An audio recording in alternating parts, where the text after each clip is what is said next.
wanted to say? There's no request. Now, we are now proceeding to division.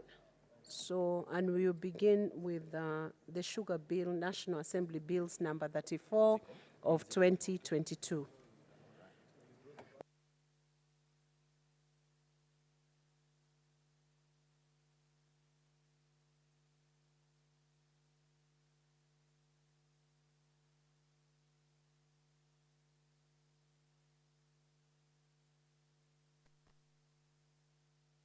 You know, there is a chair who is in charge of the session. Sergeant at Arms, can you ring the division bell for 3 minutes?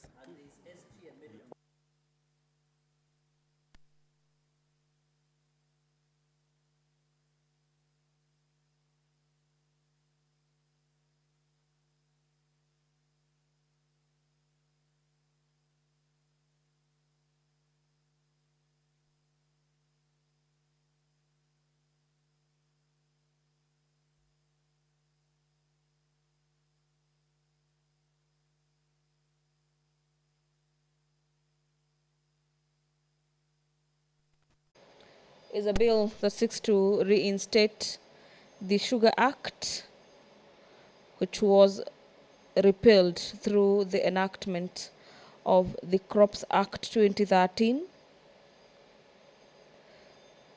According to the sponsors of the bill,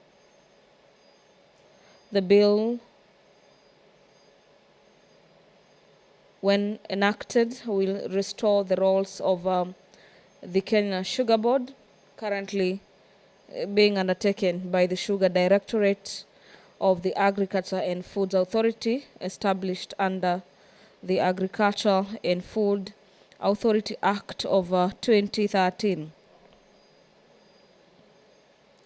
In the memoranda of the Sugar Bill 2022 is that since 2013, ineffective stewardship of the sugar industry by the Agriculture and Food Authority has contributed to a number of factors. Among them is the non-payment of farmers by public sugar companies, as well as increased costs of sugar production. There has been declining land. And then I will announce the results after the two divisions, one after the other, and we are going to begin with the Sugar Bill, National Assembly Bills number 34 of 2022. Please log back in. Yeah, log out and log in. Log in, please. Are you ready? Yeah, we're ready. Okay. Let me bring the question for you.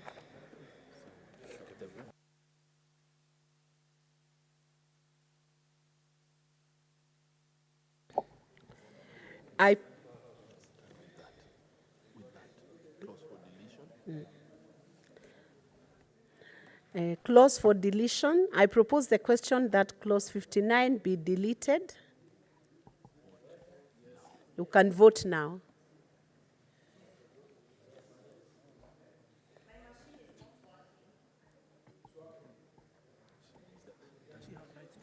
No, she doesn't. No, she doesn't. No. But we will get there.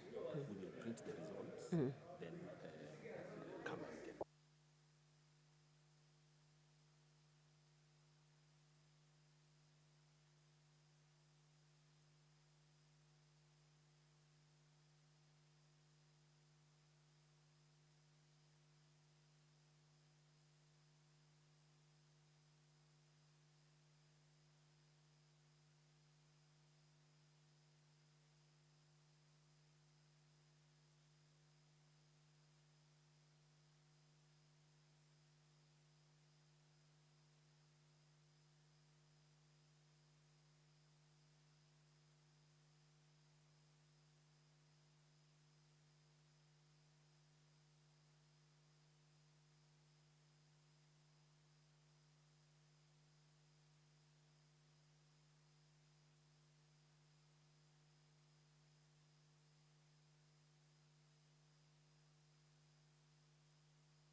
Senator Asige will vote under Mombasa delegation, so Secretariat will enable her to vote.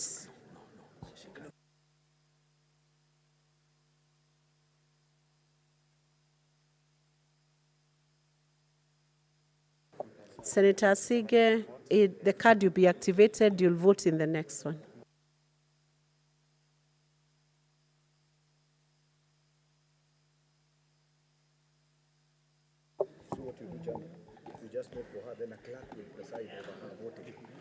New.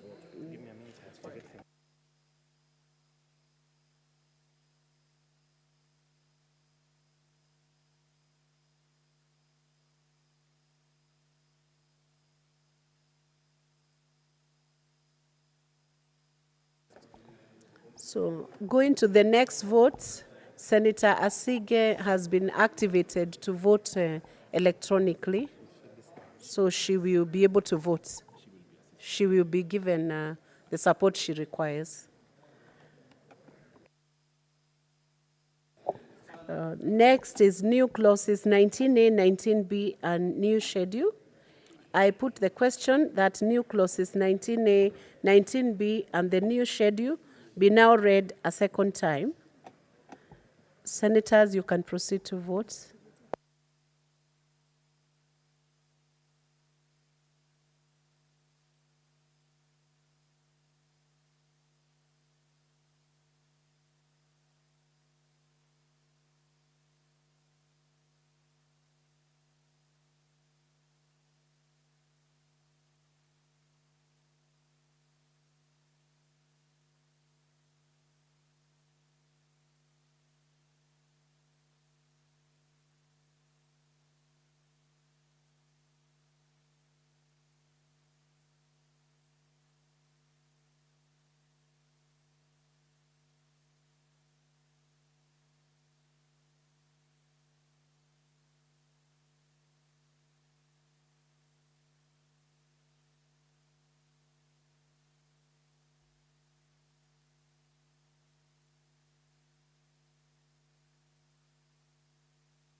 Senator Lelegwe, please come over.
Now we are on number 3, clauses with amendments. I put the question that clauses 6, 17, 19, 29, 38 as amended, 38 as amended by Chair Agriculture, and that clauses 38 as proposed by Senator Sifuna, clauses 43, 59, 60, and 2 be amended as proposed. Senators, you may proceed to vote.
We're on the last question on all clauses. I put the question that clauses 3, 4, 5, 6 as amended, 7, 8, 9, 10, 11, 12, 13, 14, 15, 16, 17 as amended, 18 and 19 as amended, 20, 21, 22, 23, 24, 25, 26, 27, 28, 29 as amended, 30, 31, 32, 33, 34, 35, 36, 37, 38 as amended, 39, 40, 41, 42, 43 as amended, 44, 45, 46, 47, 48, 49, 50, 51, 52, 53, 54, 55, 56, 57, 58, 60 as amended, 61, 62, 63, 64, 65, new clause 19A, new clause 19B, the first schedule is amended, the second schedule, the third schedule, new schedule, clause 2 is amended, the title and clause 1 be part of the bill. You may proceed to vote.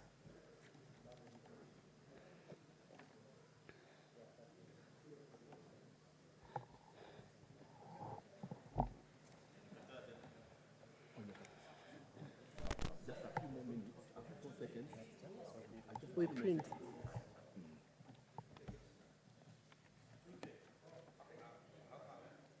This is the last question on this bill. No, we have counterbalance. We have to put the last one. The last one is on the speakers on the chair. Yeah, I thought so, because this is the like when you've sealed it. Yes, no. When we go back Yeah. to the house. So where is the other schedule? The other schedule, Iko wapi?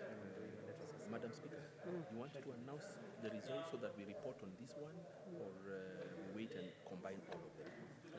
I propose that we report the results on this one. Mm.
Clauses with amendment. I put the question that clauses 4, 5, 7, 10, 23, 24, 25, 41, 42, 45, and clause 2 be amended as proposed. You may proceed to vote.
Senator Newto and Senator Madago, please come.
We are moving to the final question on all clauses. I put the question that clause 3, clause 4 is amended, clause 5 is amended, clause 6, clause 7 is amended, clause 8, clause 9, 10 is amended, clause 11, clause 12, clause 13, clause 14, clause 15, clause 16, clause 17, clause 18, 19, 20, 21, 22, clause 23 is amended, clause 24 is amended, clause 25 is amended, clause 26, 27, 28, 29, 30, 31, 32, 33, 34, 35, 36, 37, 38, 39, 40, 41 is amended, 42 is amended, 43, 44, 45 is amended, 46, 47, 48, 49, 50, 51, 52, first schedule, second schedule, third schedule, fourth schedule, fifth schedule, new clause 13A, clause 2 is amended, the title and clause 1 be part of the bill. You may proceed to vote, please.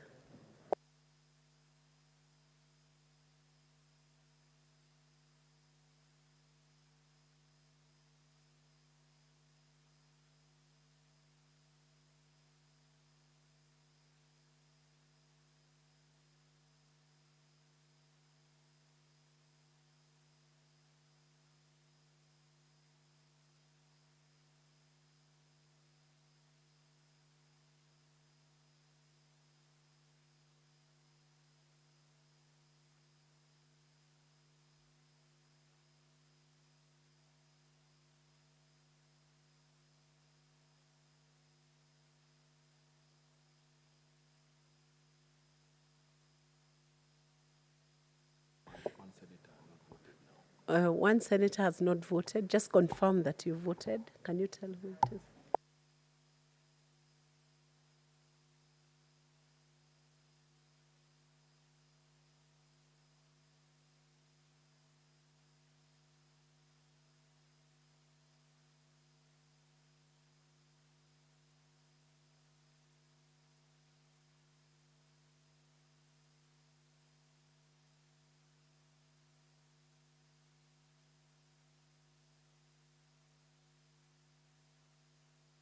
Senator Joe Nyotu, please approach the clerk's desk.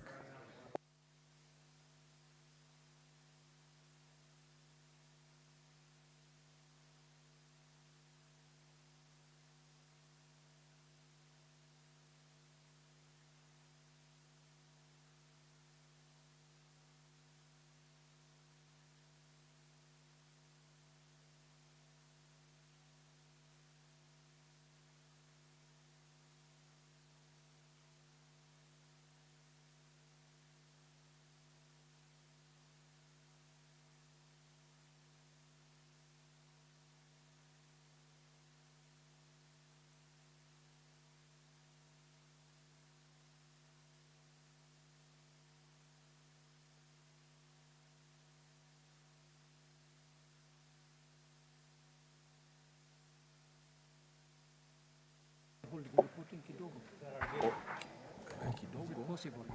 Because sasa report kwangu na tena ni relief. So that niende say it's almost 3:45 nimalize. Ndio nirudi kufanya reporting.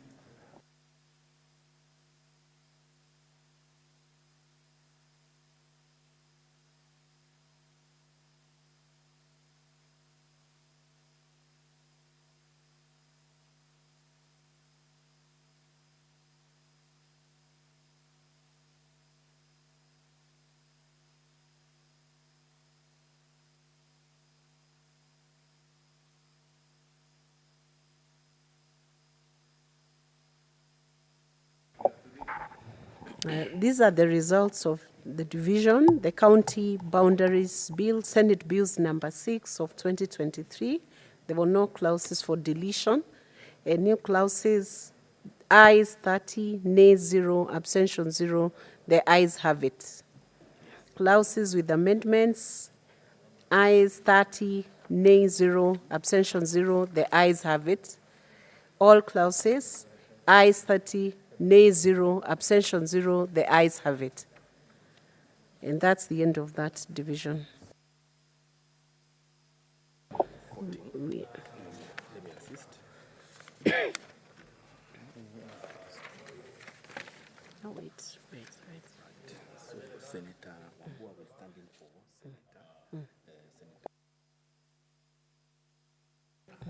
So I request Senator Wambua to stand in for Senator Kajwang to come and report. Mover, please proceed.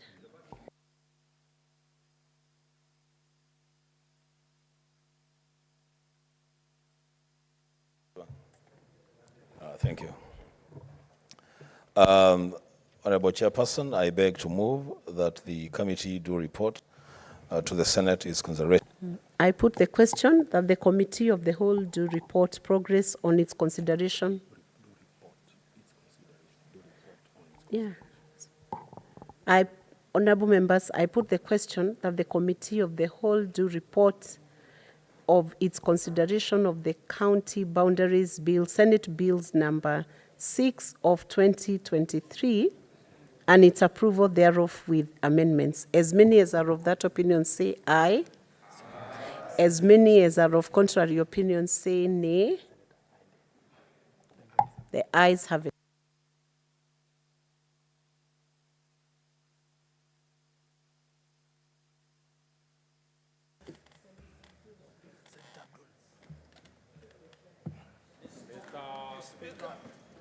Mr. Speaker,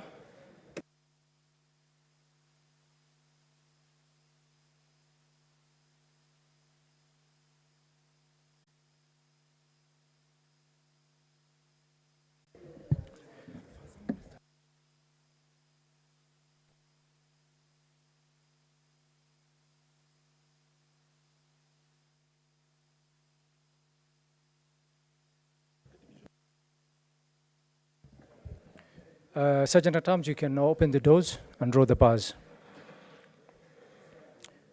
Chairperson to report.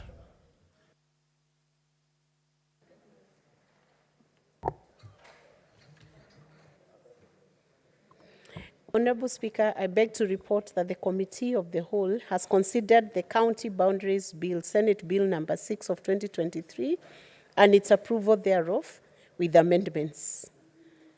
I read at that time. Seconder. And I ask Senator Cheriot to second. Mr. Speaker, I second. Honorable Senators, I propose the question that the County Boundaries Bill, Senate Bills number 6 of 2023, be now read a third time. I put the question that the division will be done after we go through the other bill. Honorable Senators, I put the question that the County Boundaries Bill, Senate Bills number 6 of 2023, be now read a third time. Division at the end.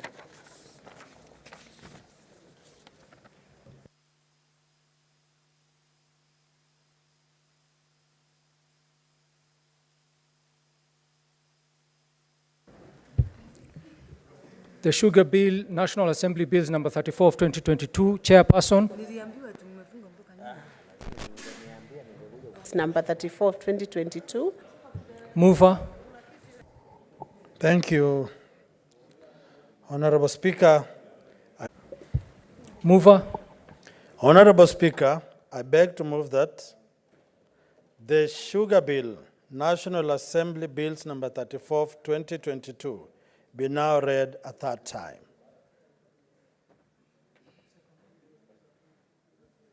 I would like to request Senator Dr. Mundigi to second. Mr. Speaker, sir, I, Mr. Dr. Alexander Mundigi, I second. Honorable Senators, I propose the question that the Sugar Bill, National Assembly Bill number 34 of 2022 be now read a third time.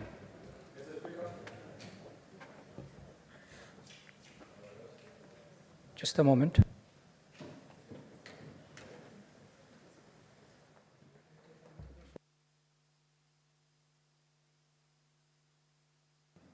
Senator Boni Kalwale. Yes, Mr. Speaker, I can see the hot consultations. I don't have much to say, but I just wanted to emphasize this stage in lawmaking. Yes, Mr. Speaker, especially for the benefit of young Edwin Sifuna, my brother's son. Mr. Speaker, I just wanted to laud members of the National Assembly and of this House. The removal in the structure of governance of agriculture of the Sugar Board. Boni Kalwale, can I give you guidance as you proceed? Yes. At this point in time, we cannot go into the merits or the demerits of the bill. Precisely, I know. Okay. I'm just thanking members. Has caused farmers a lot of pain that you have returned the Kenya Sugar Board. You have helped farmers in a manner that I can only be allowed to come here with a cockerel from an old woman in Kakamega so that we can partake of the soup. Thank you so much, honorable members.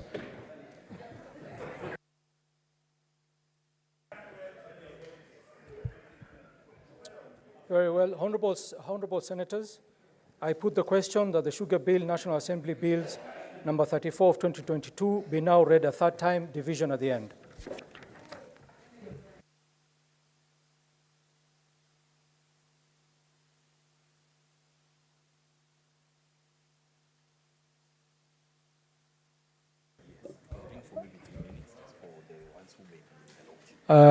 Sergeant at Arms, can we ring the bell for 2 minutes?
Sergeant at arms, close the doors and draw the bar.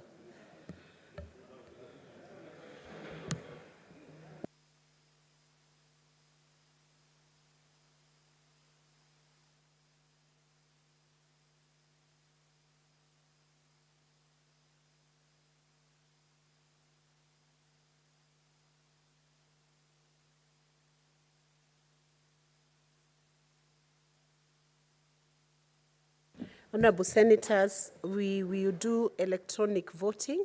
We will start with the County Boundaries Bill, Senate Bills number 6 of 2023.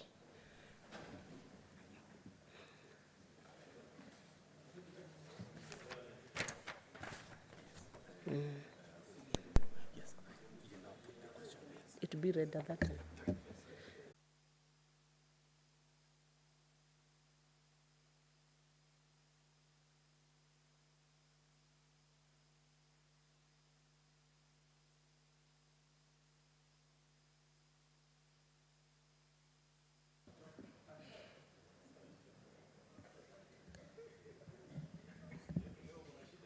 Senators, you know you cannot play a video in the course of a division from your county politics.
As Senator Dulo approach the clerk's desk.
Honorable Senators, we will proceed to the sugar bill so that I'll announce the results of the division later. Honorable Senators, I now put the question that the Sugar Bill, National Assembly Bills number 34 of 2022 be now read a third time. You may proceed to vote.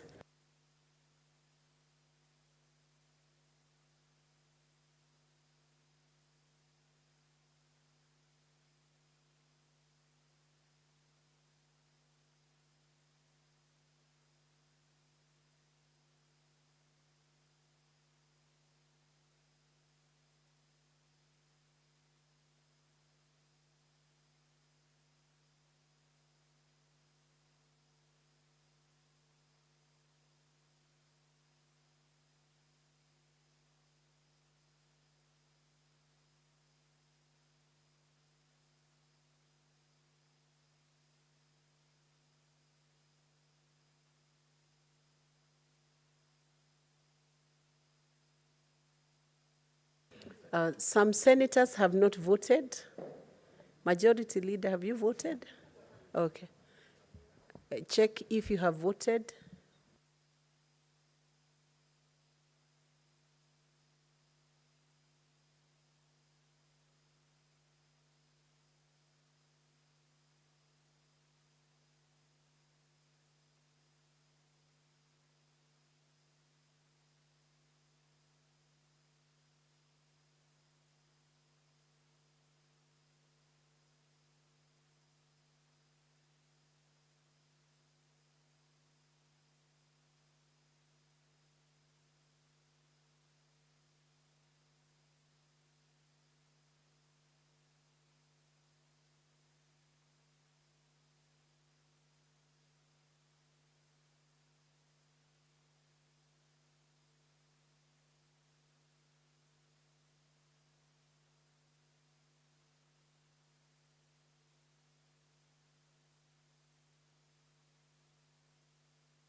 The House has just concluded the vote on the sugar bill and the county boundaries bill. Senators have voted on this particular bill. What now we await is for the pronouncement of the Speaker in regards to how the House voted in regards to the two bills that are currently under division. The bills are namely the County Boundaries Bill, Senate Bills number 6 of the year 2023, as well as the Sugar Bill, Bill number 34 of the year 2022. And the Sugar Bill is co-sponsored at the Senate by the Senator for Bungoma County, Senator David Wakoli Wafula.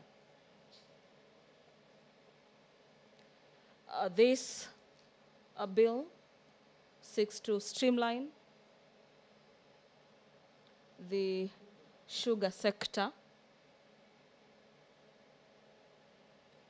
to ensure that sugarcane farmers are not taken advantage of by unscrupulous traders as well as millers.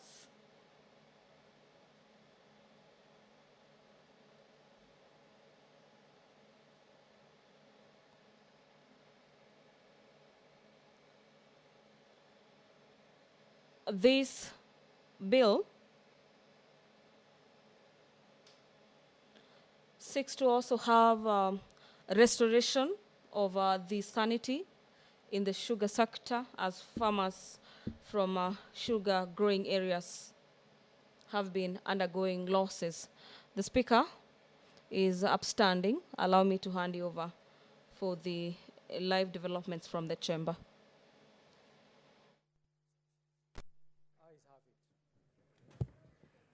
A bill for an act of parliament to provide for county boundaries, to provide for a mechanism for the resolution of county boundary disputes, to give effect to Article 188 of the Constitution by providing for the procedure for alteration of county boundaries, to provide for the establishment of an independent county boundaries commission and for connected purposes. Honorable Senators, the results for the Sugar Bill, National Assembly Bills number 34 of 2022, the ayes 31, nay 0, abstention 0, the ayes have it. A bill for an act of parliament to provide for the development, regulation, and promotion of sugar industry, to provide for the establishment, powers, and functions of the Kenya Sugar Board and for connected purposes. That brings us to the end of the division. Sergeant at Arms, you may draw the bars and open the doors. Honorable Senators, you'll allow me to rearrange the order of today.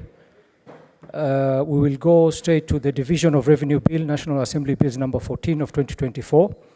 But before that, I will give an opportunity to senators to contribute to the statements that were raised by senators.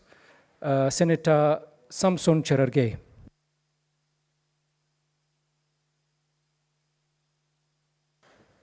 Thank you, Mr. Speaker. Sir, I want to stand and support your statement on an appointment of chief officers in Garissa County since 2022 August. Mr. Speaker, it is very tragic because under the Constitution, a formation of a county government will only be complete with the appointment of a CEC and CEO in office, Mr. Speaker. It is very unfortunate because under the Public Finance and Management Act, Mr. Speaker, sir, Section 148, thereabout of Public Finance Management Act designates a chief officer as accounting officer, Mr. Speaker.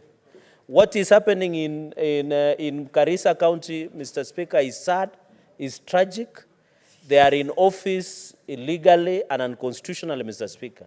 Because a county executive will only be complete with CECs, CEOs, and directors in place, Mr. Speaker. So the violation, the consequence of violation of Section 148 of Public Finance Management Act, Mr. Speaker, is very unfortunate.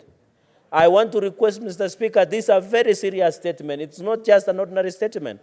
I would have expected the Committee of JLAC, Mr. Speaker, the Committee of Devolution to immediately invite or summon the governor of Garissa to explain to this country or to this House, Mr. Speaker, why chief officers have not been vetted and appointed, Mr. Speaker. The second point, Mr. Speaker, is that under county assemblies, public appointments on county assemblies, Mr. Speaker, is very clear that when you appoint, it must be vetted by the county assembly, Mr. Speaker. Mr. Speaker, finally, in fact, as a House, we have so much power, Mr. Speaker, that when you look under Article 225 of the Constitution, this House, Mr. Speaker, has power even to stop, Mr. Speaker, the disbursement of funds to Garissa County government. Mr. Speaker, when you look under Article 228, and this is what I want to challenge, Mr. Speaker, the controller of budget. Senators will listen to Cherargei in silence. Okay. Mr. Speaker, I want every senator to listen to this with a lot of respect. Under Article 225, I'm speaking as the Vice Chairperson of County Public Accounts, with a lot of authority. Mr. Speaker, under Article 2255, this House has power to stop even funds. Because, Mr. Speaker, who is accounting officer of Garissa County Government as at now? There is no chief officer as per Section 148 of Public Finance Management Act. So, Mr. Speaker, what county executive in Garissa is doing is illegal, is unconstitutional, it violates the law, Mr. Speaker. And that is why I come to the third limb, Mr. Speaker. When you look under Article 228.5, Mr. Speaker, the controller shall not approve any withdrawal from public fund unless satisfied that the withdrawal is authorized by law. So who is withdrawing the money of Garissa County government if they don't have an accounting officer since August 2022, Mr. Speaker? Mr. Speaker, the county government must be called to order. It must be held accountable, Mr. Speaker, and I want to support you as the Senator of Garissa for bringing to the attention to this House, Mr. Speaker. And Mr. Speaker, it looks like what is happening in Garissa, Mr. Speaker, is a crime scene. You know why? The hospitals are not functional. There is no water, Mr. Speaker. Can you believe in your county, and you know very well, 1 kilometer to the town, there is no water, and there is Tana River water, Mr. Speaker. Number two, you have a dysfunctional county government, Mr. Speaker. So, Mr. Speaker, we want to say Garissa County government must be held accountable and must appear before this House, Mr. Speaker. Unless the governor is presiding over a criminal enterprise in Garissa County government, Mr. Speaker, which we shall not allow, Mr. Speaker. Mr. Speaker, with those many remarks, I thank you and support your statement. Senator Olekina.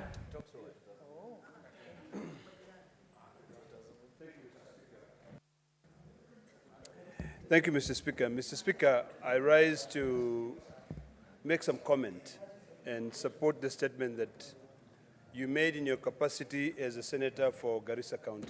Mr. Speaker, the issue of accountability is something which is very, very important.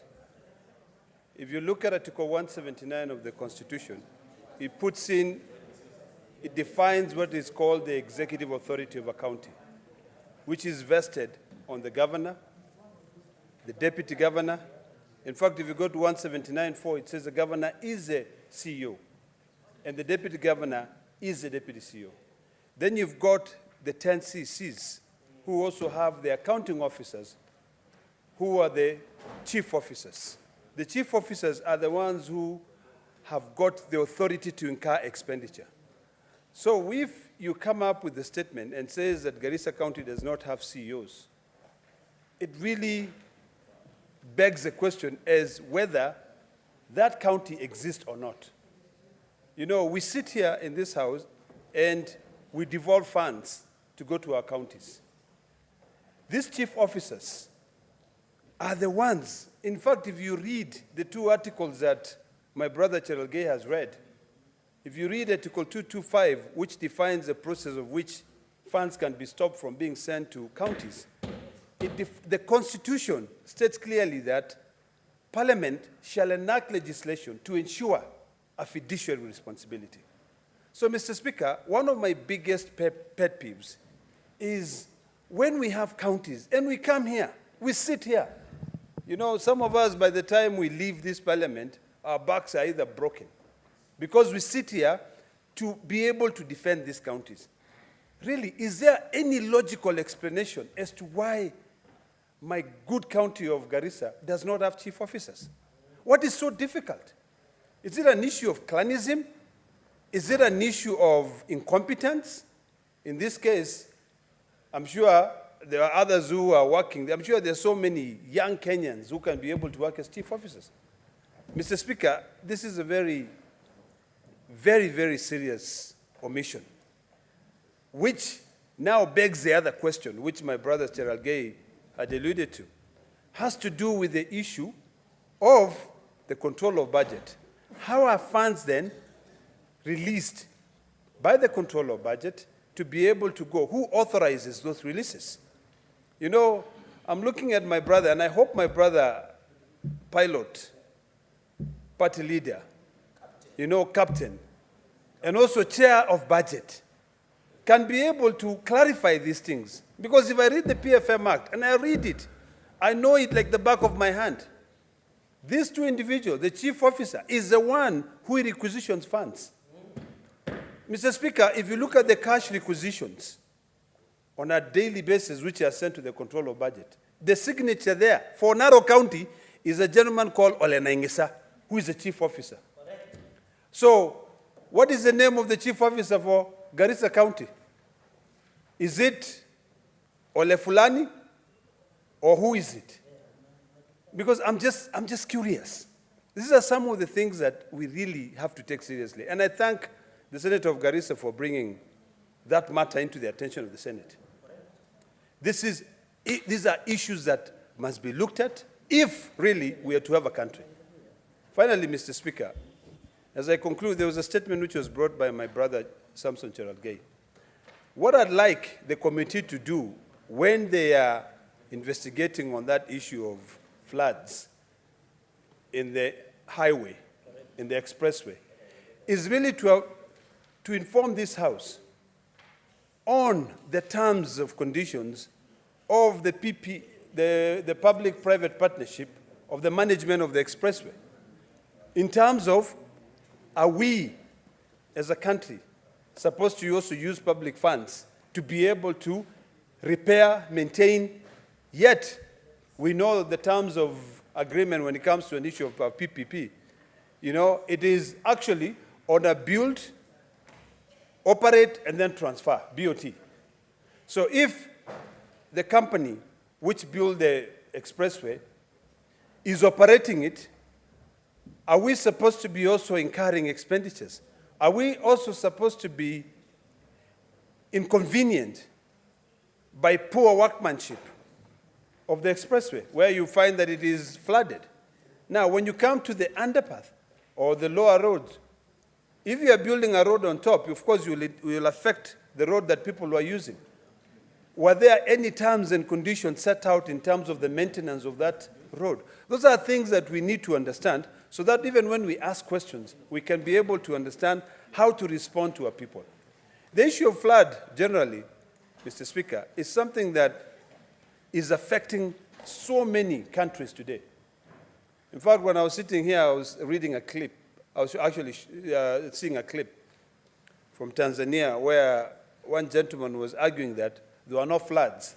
But then next to it, you could see floods all over. You know? So he was saying in Swahili, mafuriko.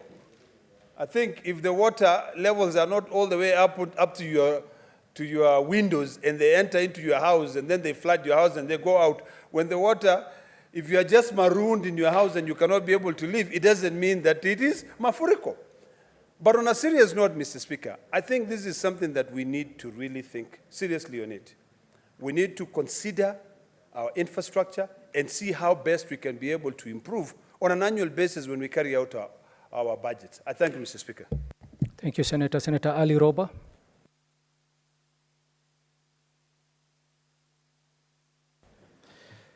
Thank you very much, Mr. Speaker. I rise to support this statement by the Honorable Senator for Garissa County. And I wish I was rising to say something in defense of my former colleague, Governor Nadif Jama, but it is very sad situation and a serious embarrassment for even our region of Northern Kenya to be told that the governor has not appointed chief officers and has acted in complete disregard of Section 45 of the County Government Act that says the governor shall nominate qualified and experienced county chief officers from amongst persons competitively sourced and recommended by the County Public Service Board, and with the approval of the County Assembly, appoint county chief officers. The office of the county chief officer shall be an office in the County Public Service Board. Now, what this section clearly means, these are accounting officers of departments.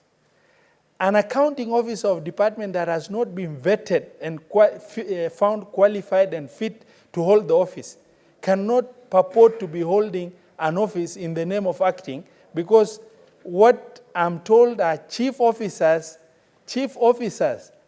who are not appointed by the County Public Service Board, vetted by the County Assembly, are becoming accounting officers of department in Garissa County, which is grave violation of the law that governs what is required. How do you justify as a governor of the county? And it's very embarrassing as I stand here because Governor Nadif Jama is a very close friend of mine. Now, to be able to be told, since August 2022, and now the month of April 2024, the governor has not been able to put in place chief officers and has illegally assigned directors to act in the position of chief officers as accounting officers illegally. And I do not understand whether, honestly speaking, the controller of budget is going to approve release of funds to persons that are not properly authorized to be accounting officers, because the law is very clear. Section 45 of the County Government Act stipulates how county chief officers are appointed to be office holders. And you cannot delegate or appoint in acting capacity anybody who is not vetted. Last time when we were in this house and Governor Kawira was being impeached, because of the foul language that was used, is the reason why she went off the hook, because you cannot, as a governor, appoint anybody in acting capacity or even give double role to say, this is a chief officer and he can hold office in this, unless that person has been competitively sourced, competitively recruited, vetted by the county assembly and appointed by the governor to hold the office. And in this situation, it's a blatant violation of the law, which requires to be dealt with. And I support, and I really want to support and urge. I mean, we have to do this in the interest of the public of Garissa County, because of illegal office bearers cannot purport to be accounting officers of departments illegally outside the law. I support. Thank you. Senator Wambua. I thank you, Mr. Speaker. Mr. Speaker, I have known the Senator of Garissa to be a very patient leader. I didn't know that the patience would be as much as has been demonstrated today. That Senator of Garissa has persevered with the shame and the rot in the administration of the executive offices of the county government of Garissa. Mr. Speaker, there is very little that anyone can say about the situation obtaining in the county executive of Garissa. Only two things. One, and I always fall back on the Committee on Devolution. Senator Abbas and your team, if I were you, I would be making arrangements on how we are leaving for Garissa maybe this evening to just witness and be sure that what the Senator of Garissa is saying is actually the truth. Because if it is, then, Speaker, I would suggest that two things happen. One, that committee first orders and directs the controller of budget to forthwith stop disbursements to the county government of Garissa. Because what is happening is that money, public money, is being released to strangers in office. Those people who are now exercising the authority to incur expenditure in the county government of Garissa have no locus standi. They are not recognized by law. And so whatever expenditure is taking place in the county government of Garissa, it's an illegal expenditure. Mr. Speaker, the County Governments Act does not suggest or provide guidelines to county governors on how to constitute governments. The County Governments Act prescribes a method of how legitimate county governments and county executives are constituted. Mr. Speaker, Without spending too much time, I would suggest that after the visit by the Committee on Devolution, and I hope they will take up this challenge, the Speaker, we also need to call the Controller of Budget to explain to this House how money has been released to the county government of Garissa since 2022 August to date, when there are no chief officers in that county government. Speaker, lastly, I have confirmed with you, and I actually feel a bit ashamed, that this governor of Garissa is actually an Azimio governor. It is a big shame that a governor who had initially been rejected by people in between 2017 and 2022, and that the people of Garissa now have returned him to office, is behaving as though Garissa County is a personal kiosk. So, Speaker, to that governor, I say a big shame, and let us see action taken against that governor. I thank you. Senator Jackson Mandago. Thank you very much, Honorable Speaker. Honorable Speaker, I rise to comment on the two statements by the Senator of Garissa, who is now the Chair. Speaker, Honorable Speaker, on the matter of appointment of Chief Officers, Honorable Speaker, I not only take it that the governor is lax in his duties, but also the County Assembly of Garissa should be called out, Honorable Speaker, for allowing for such blatant defiance of the law by the governor, by approving the budget consistently for all those number of years, knowing very well that there are no substantive chief officers who have been appointed to those positions. I'm even wondering, Honorable Speaker, how are the county development plans being approved? How are the annual development programs being approved if the officers are not substantive in office? Honorable Speaker, this is a matter that this House and the committee must take seriously. And Honorable Speaker, we request the Committee for Devolution to actually write to the Controller of Budget immediately to hold releases to the county government of Garissa, pending the visit and investigation on how these funds have been utilized, that have been sent without proper officers in office. Honorable Speaker, it is not possible to have all. Honorable Speaker, is a matter of national interest because this serves to show the indicators, add to the indicators of the country in terms of determining how many children are able to live beyond age 5. Honorable Speaker, whenever we see a county that has high cases of maternal mortality, it could be of interest to know whether they have sufficient workforce, whether their maternities are working, and also, Honorable Speaker, we would also want to find out whether they have gotten their reimbursements, because this affects the national performance. Honorable Speaker, on the equipments, on the managed equipment, Honorable Speaker, this is a matter that has been discussed and debated in this House, and that is why, Honorable Speaker, we have said, national government through Ministry of Health, all programs they intend to support counties must actually have a good discussion and planning to ensure its success. Honorable Speaker, I wish to submit and support the two statements. Thank you. Thank you very much, Senators.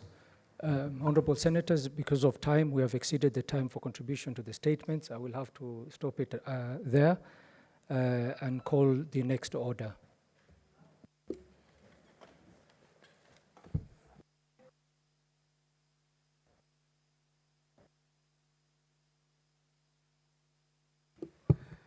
Order number 12, the Division of Revenue Bill, National Assembly Bills number 14 of 2024, second reading.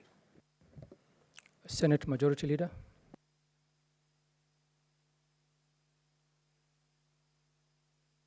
Mr. Speaker, I beg to move that the Division of Revenue Bill, National Assembly Bill number 14 of 2024, be now read a second time.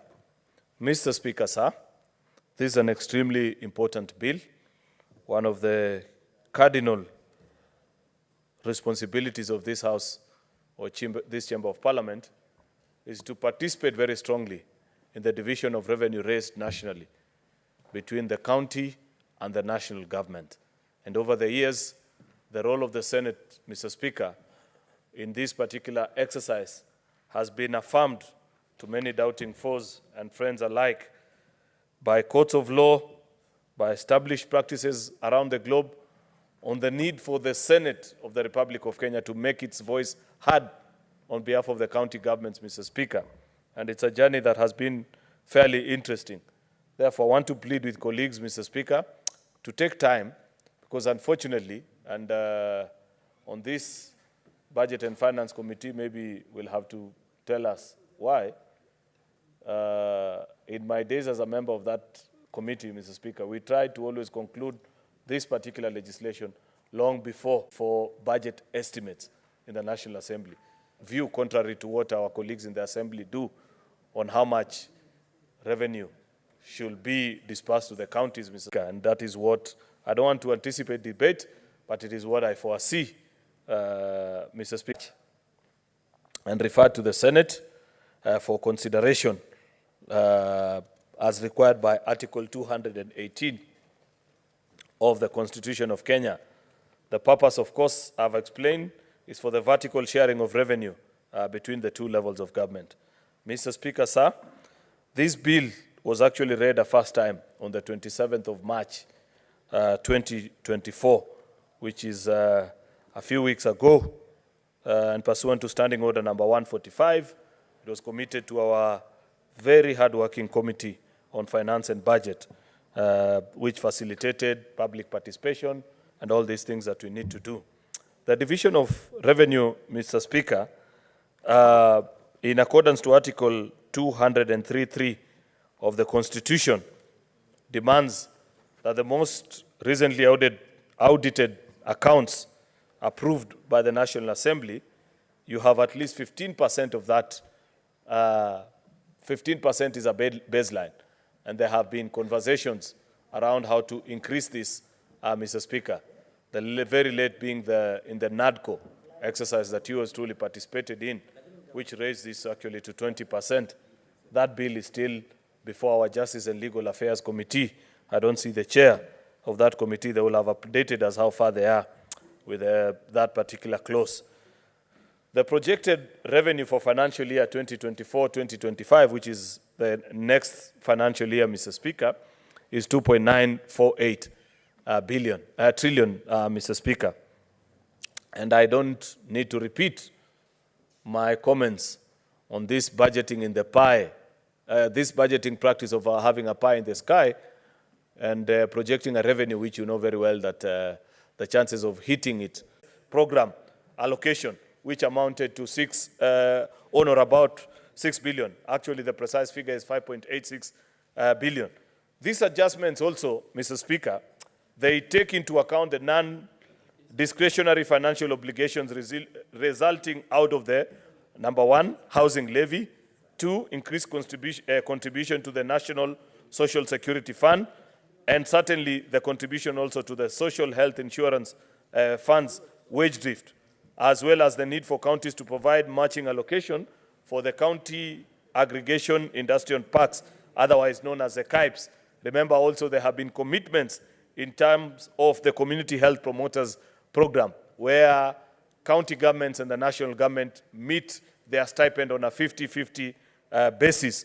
Therefore, there is need to actually, before even having a conversation on the projected growth, to first take into account that counties will be expected to additionally shoulder that burden. So the same way the national government makes provisions in its findings or on its funding needs, Mr. Speaker, there is this proposal.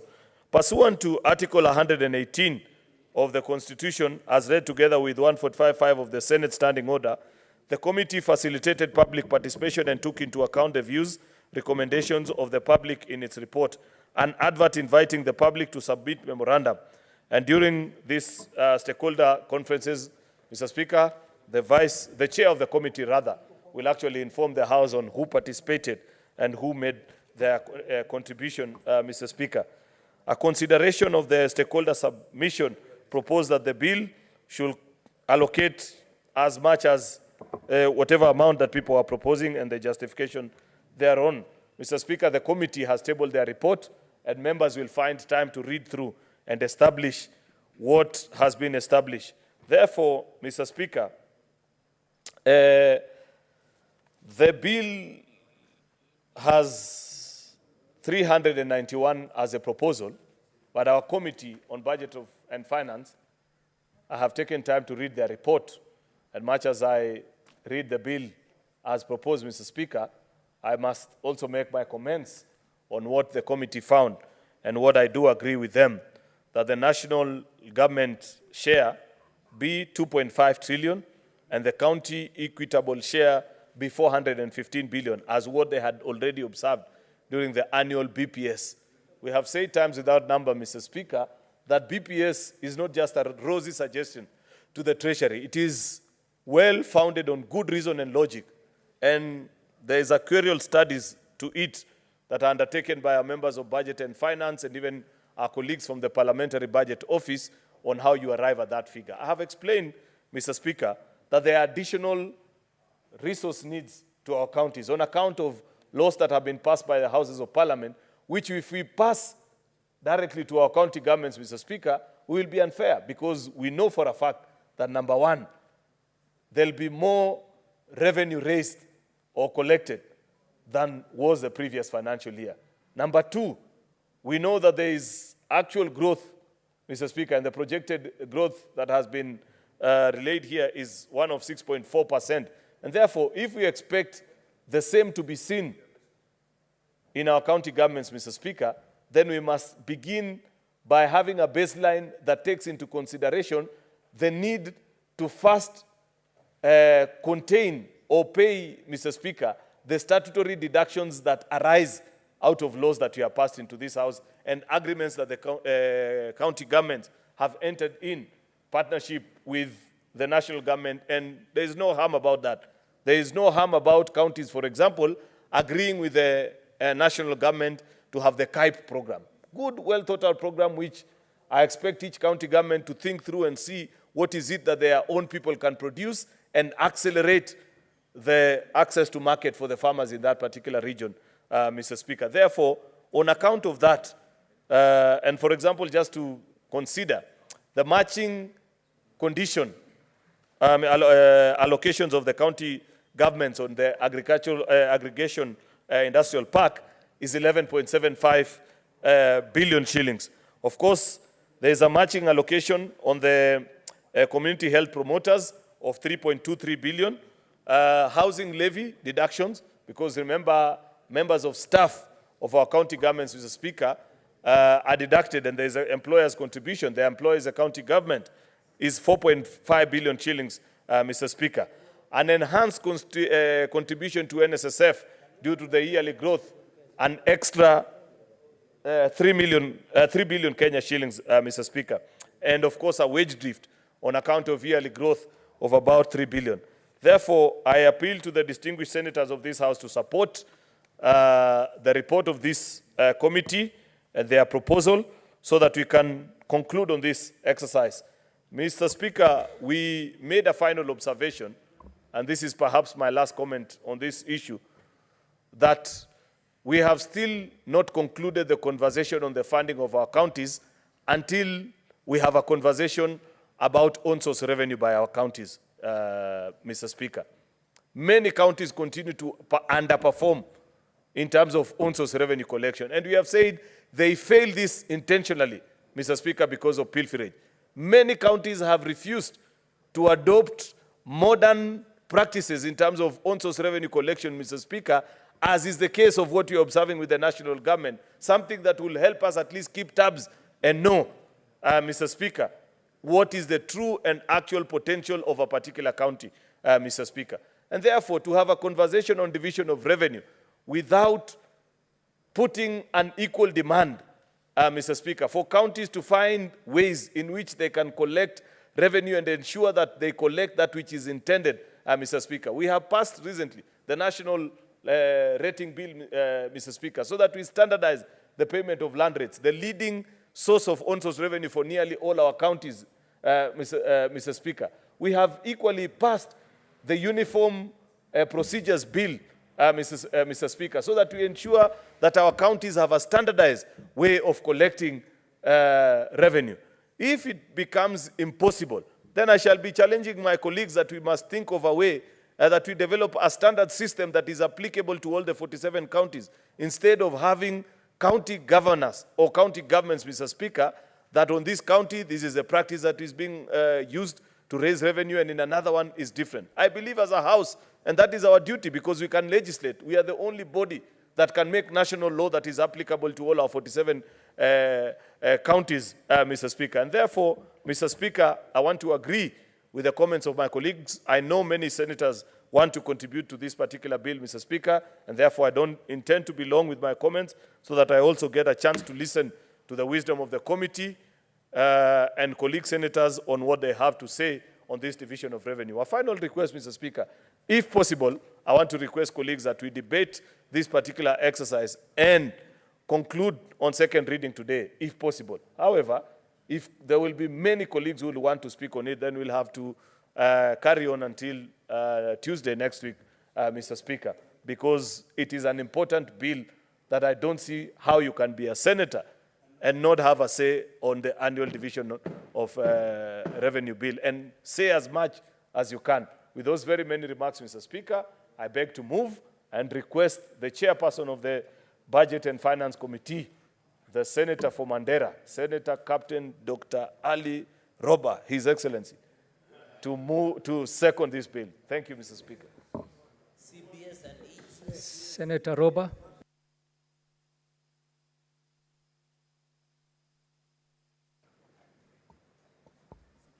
Thank you very much, Mr. Speaker.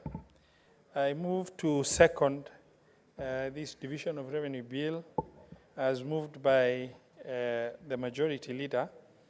Mr. Speaker, I would like to take this opportunity to inform the House that the committee had really taken very diligent steps in terms of subjecting the bill to public participation, where a number of stakeholders have participated, including the National Treasury, Commission of Revenue Allocation, Council of Governors, Institute of Certified Public Accountants, International Budget Partnership, Institute of Economic Affairs, County Assemblies Forum, Katiba Institute, the Rift Valley Budget Hub, the Lake Region Hub, and the Youth Senate of Kenya, in terms of trying to pick the opinions that they had in coming up with a recommendation to this House.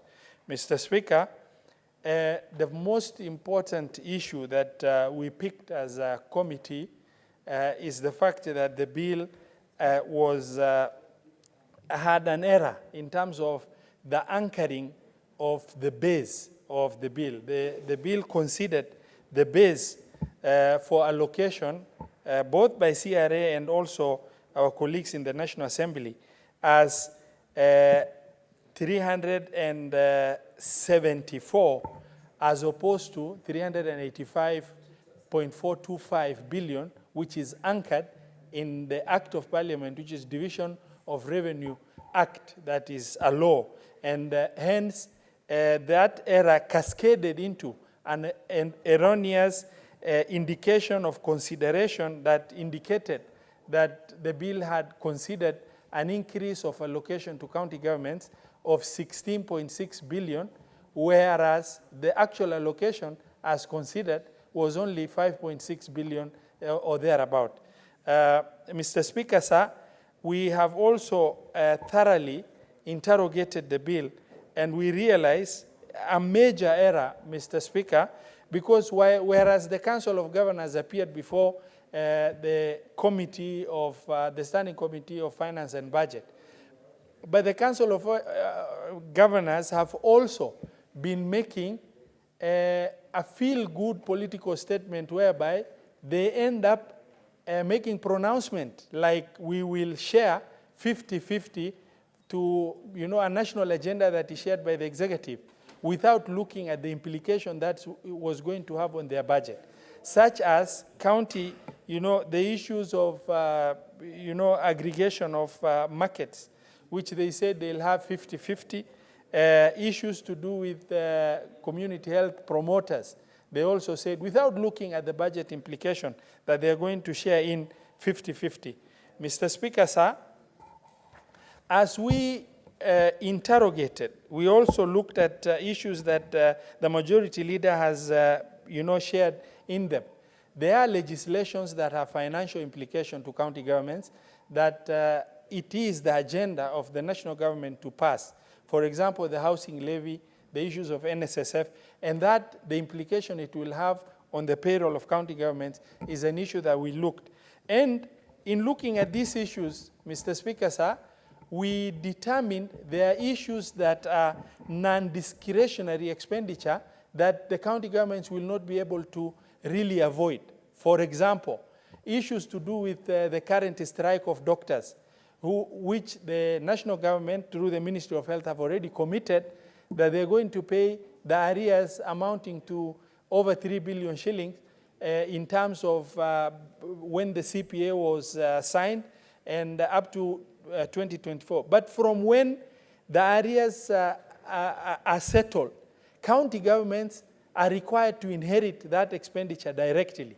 And that also amounted to an average expenditure of about 5.8 billion shillings, which is not discretionary.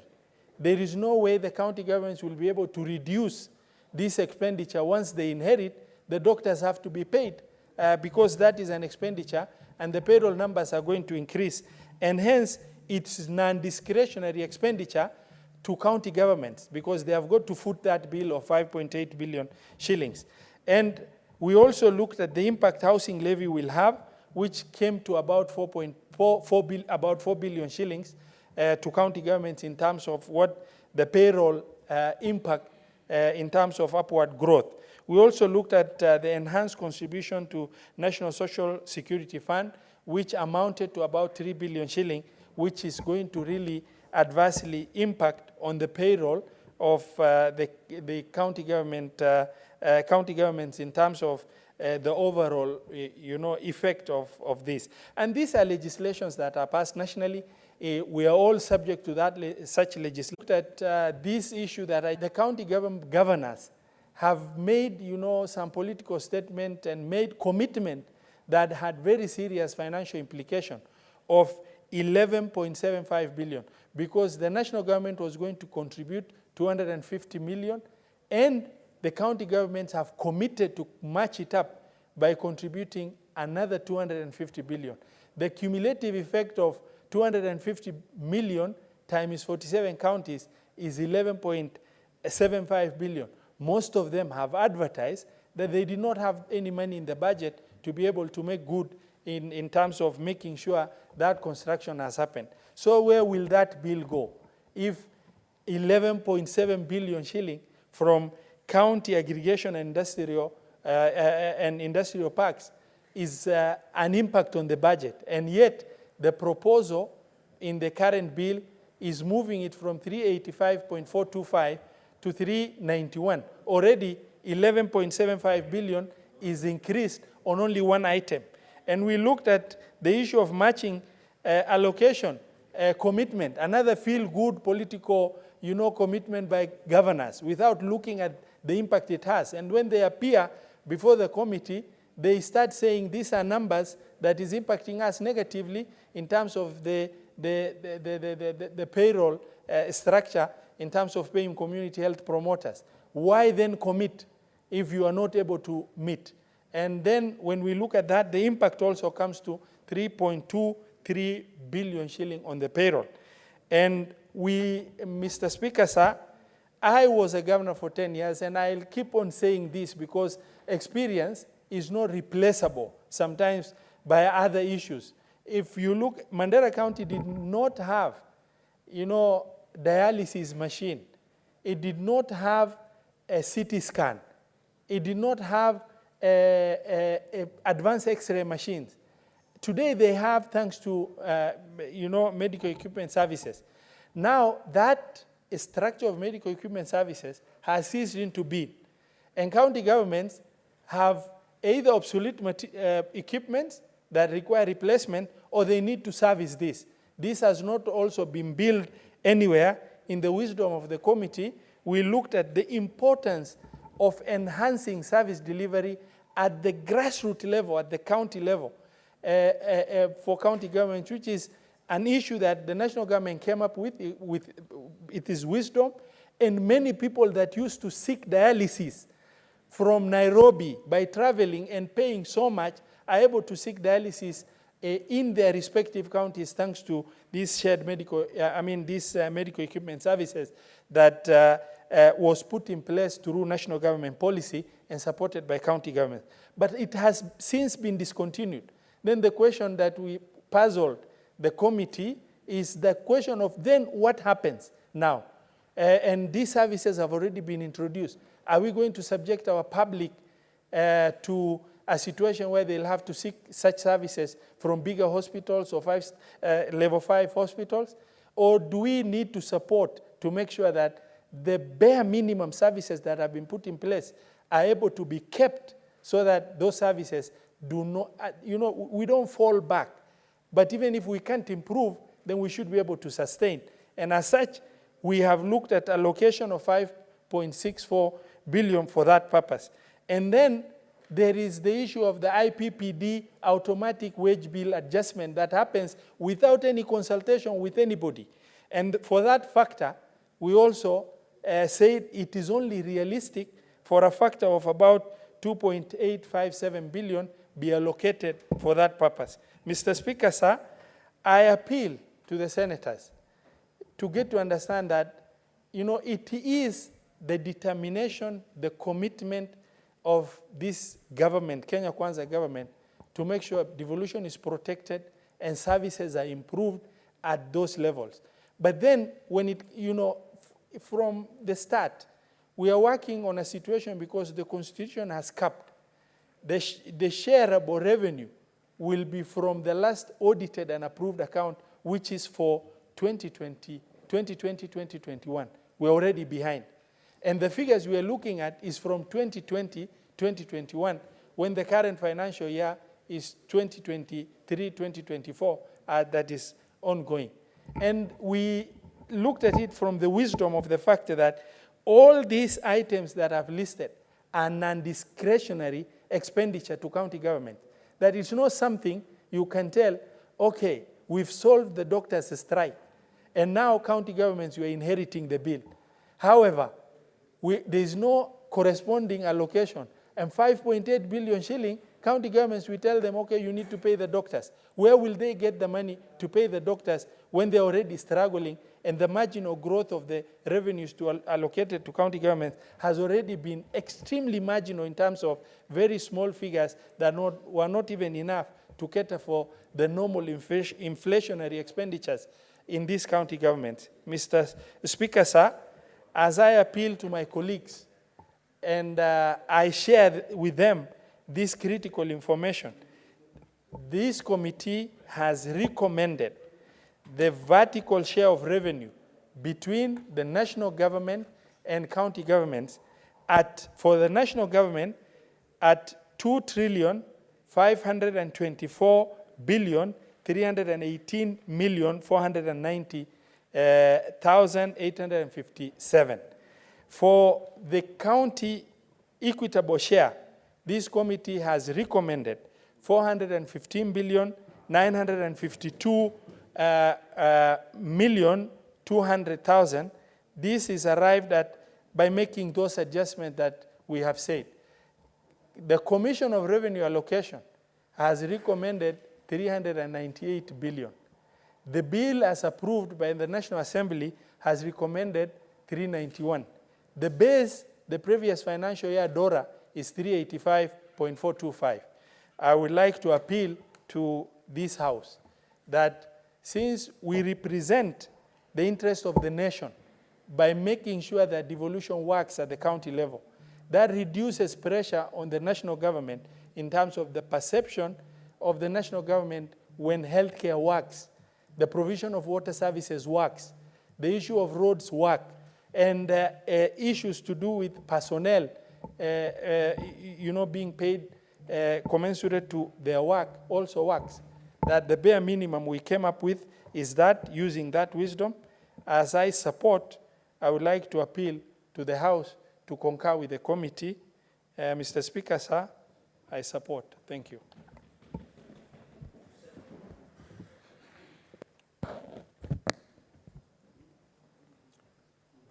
Honorable Senators, I propose the question that the Division of Revenue Bill, National Assembly Bills number 14 of 2024 be now read a second time.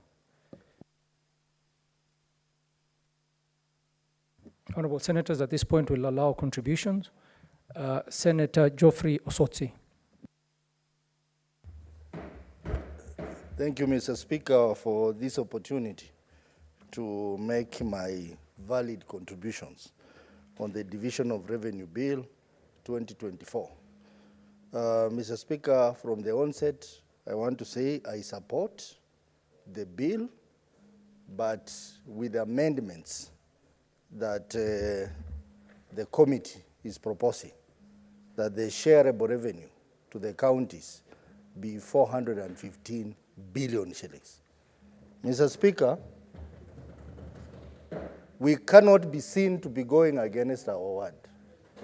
We have passed in this House the budget policy statement, and we said that we would like the share of the counties to be 415 billion shillings.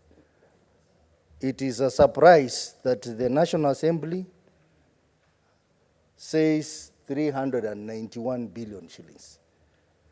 Mr. Speaker, we are in this House to represent our counties. We are in this House because of Article 96 of the Constitution, to protect counties, county governments, and their interest. We cannot go for a lower figure of 391. I have heard the majority leader saying that this matter, if we disagree with the National Assembly, it goes to mediation committee. That is well and good, Mr. Speaker, because we are here to look at the counties and protect their interests, and not the interests of the national government. Mr. Speaker, in any case, I don't think it's right at all that this bill has to originate from the National Assembly. Mr. Speaker, this is a very, very crucial bill, piece of legislation that touches on our counties. And I think it's important that such a bill originate from the National Assembly so that we don't go through some monkey games like what the chairperson of Finance Committee has alluded to, that even there are some deliberate errors in this bill. The equitable share base is indicated to be 374 billion, whereas it's supposed to be 385 billion. And then they are saying that they are going to increase by 6.6 billion shillings. That is not true, Mr. Speaker. We passed 385 billion shillings last year, and therefore that is the best. So, Mr. Speaker, I want to request colleagues in this House to stand firm and approve the recommendations by the Finance Committee that the shareable revenue for our counties be 415 billion shillings. Mr. Speaker, just to comment on programs that the national government is running with the county government. For example, the program on CHPs. Mr. Speaker, primary health care is a devolved function. Why would the national government want to get involved in programs which are devolved and pretend that they want to fund it halfway, when they should just send the entire money to counties? The CHPs, I'm told some of them have not been paid. Like in my county, they have gone 3 months without being paid their stipend because of delays in releasing the counterpart share from the national government. Mr. Speaker, we also have the program of industrial park, county industrial park. This is another white elephant in the making, Mr. Speaker. This is another white elephant in the making, because the arrangement was counties give 50% and the national government gives 50%. They then trade cabinet secretary, was very busy running up and down, launching this industrial park. In my county, they launched it even though the national government had not even budgeted for the money. The county assembly had not even approved any money to that program. And that also affects many, many other counties. So, Mr. Speaker, if the national government wants to finance programs in our counties, particularly for devolved function, they should send that money to the counties and not pretend that they are funding 50% and the county is funding 50%. Mr. Speaker, that is a deliberate way of gradually taking over some of the devolved functions from our counties to the national government. And we have even seen suggestions around even ECD, that the national government will run the ECD better, and therefore they should help the counties in running it. Mr. Speaker, I think in the future, even this division of revenue should also include amounts of key devolved functions which are being held in the national government. Mr. Speaker, this includes health. There are so many functions within the health sector which are still being held at the national level. Over 80% of the national budget on health is domiciled in the national government. We would like to know what are those programs that they are running which are devolved, so that when we approve this money, we know very clearly the national government has these programs. Some of those programs are devolved programs, and they are retaining money on that. And that also includes cases of ECD,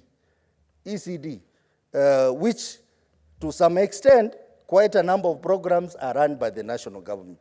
Mr. Speaker, I know the national government keeps on saying that counties should seek to improve their own source revenue.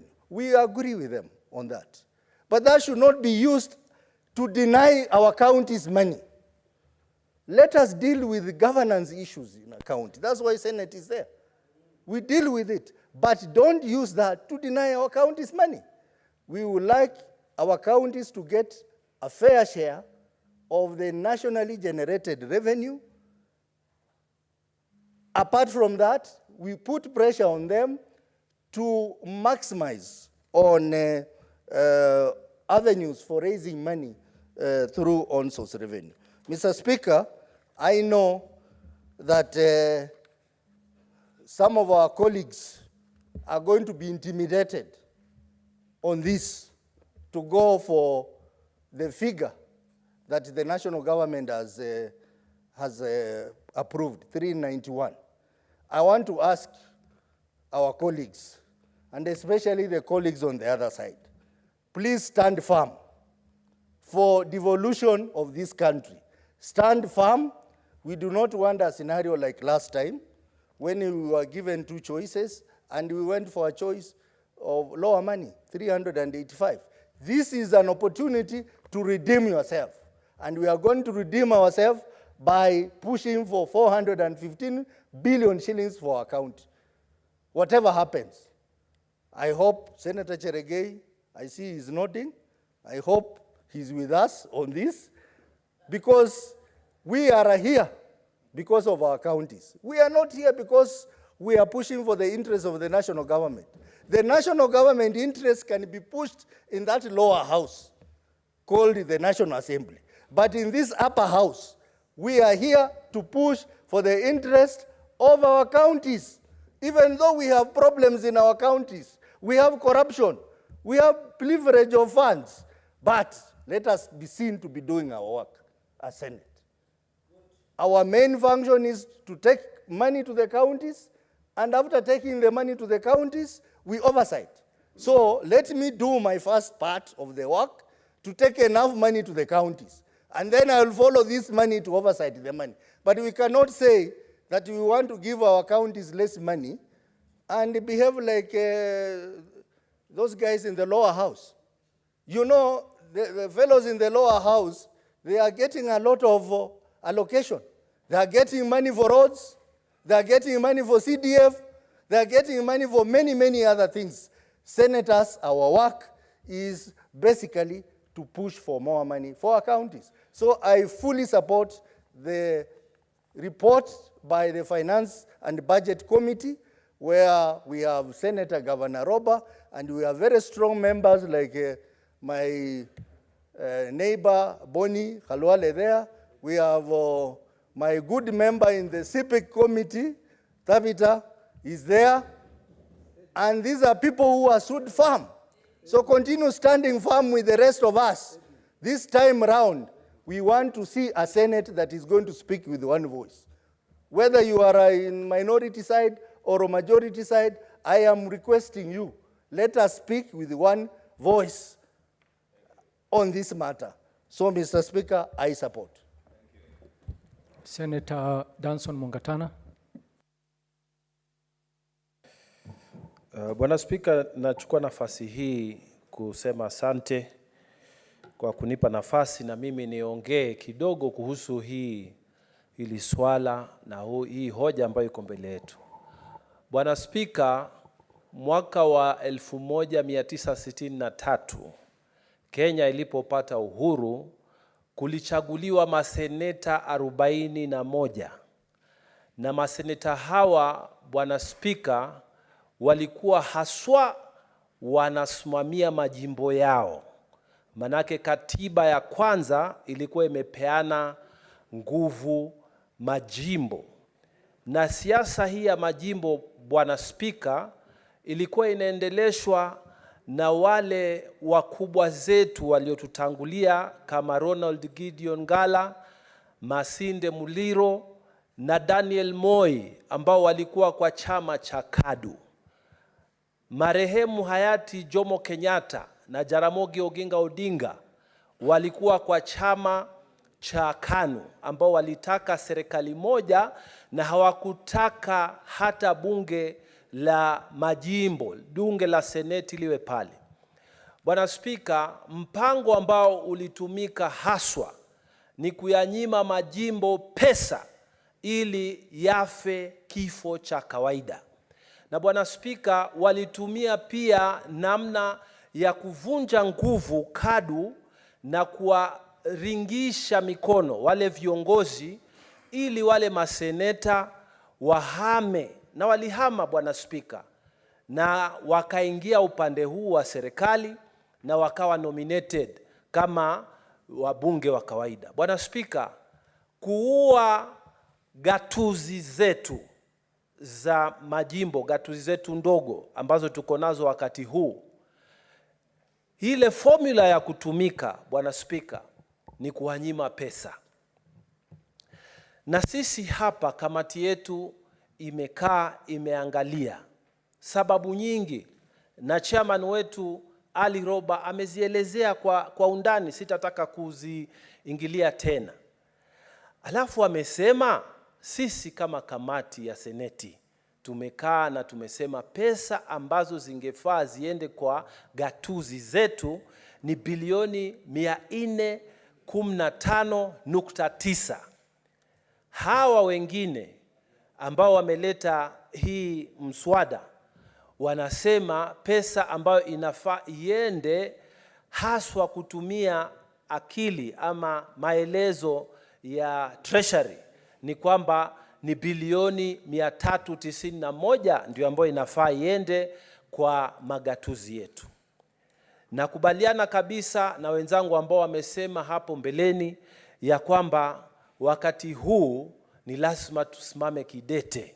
Sisi sote tuseme hii ripoti yetu ya kamati yetu ya pesa, kamati ya finance, tuiunge mkono. Bwana Spika, tusiangalie kwamba tuko upande huu ama upande ule wa hii nyumba. Na sababu ni kwamba, Bwana Spika, ukiangalia hii sheria, kipengele cha 9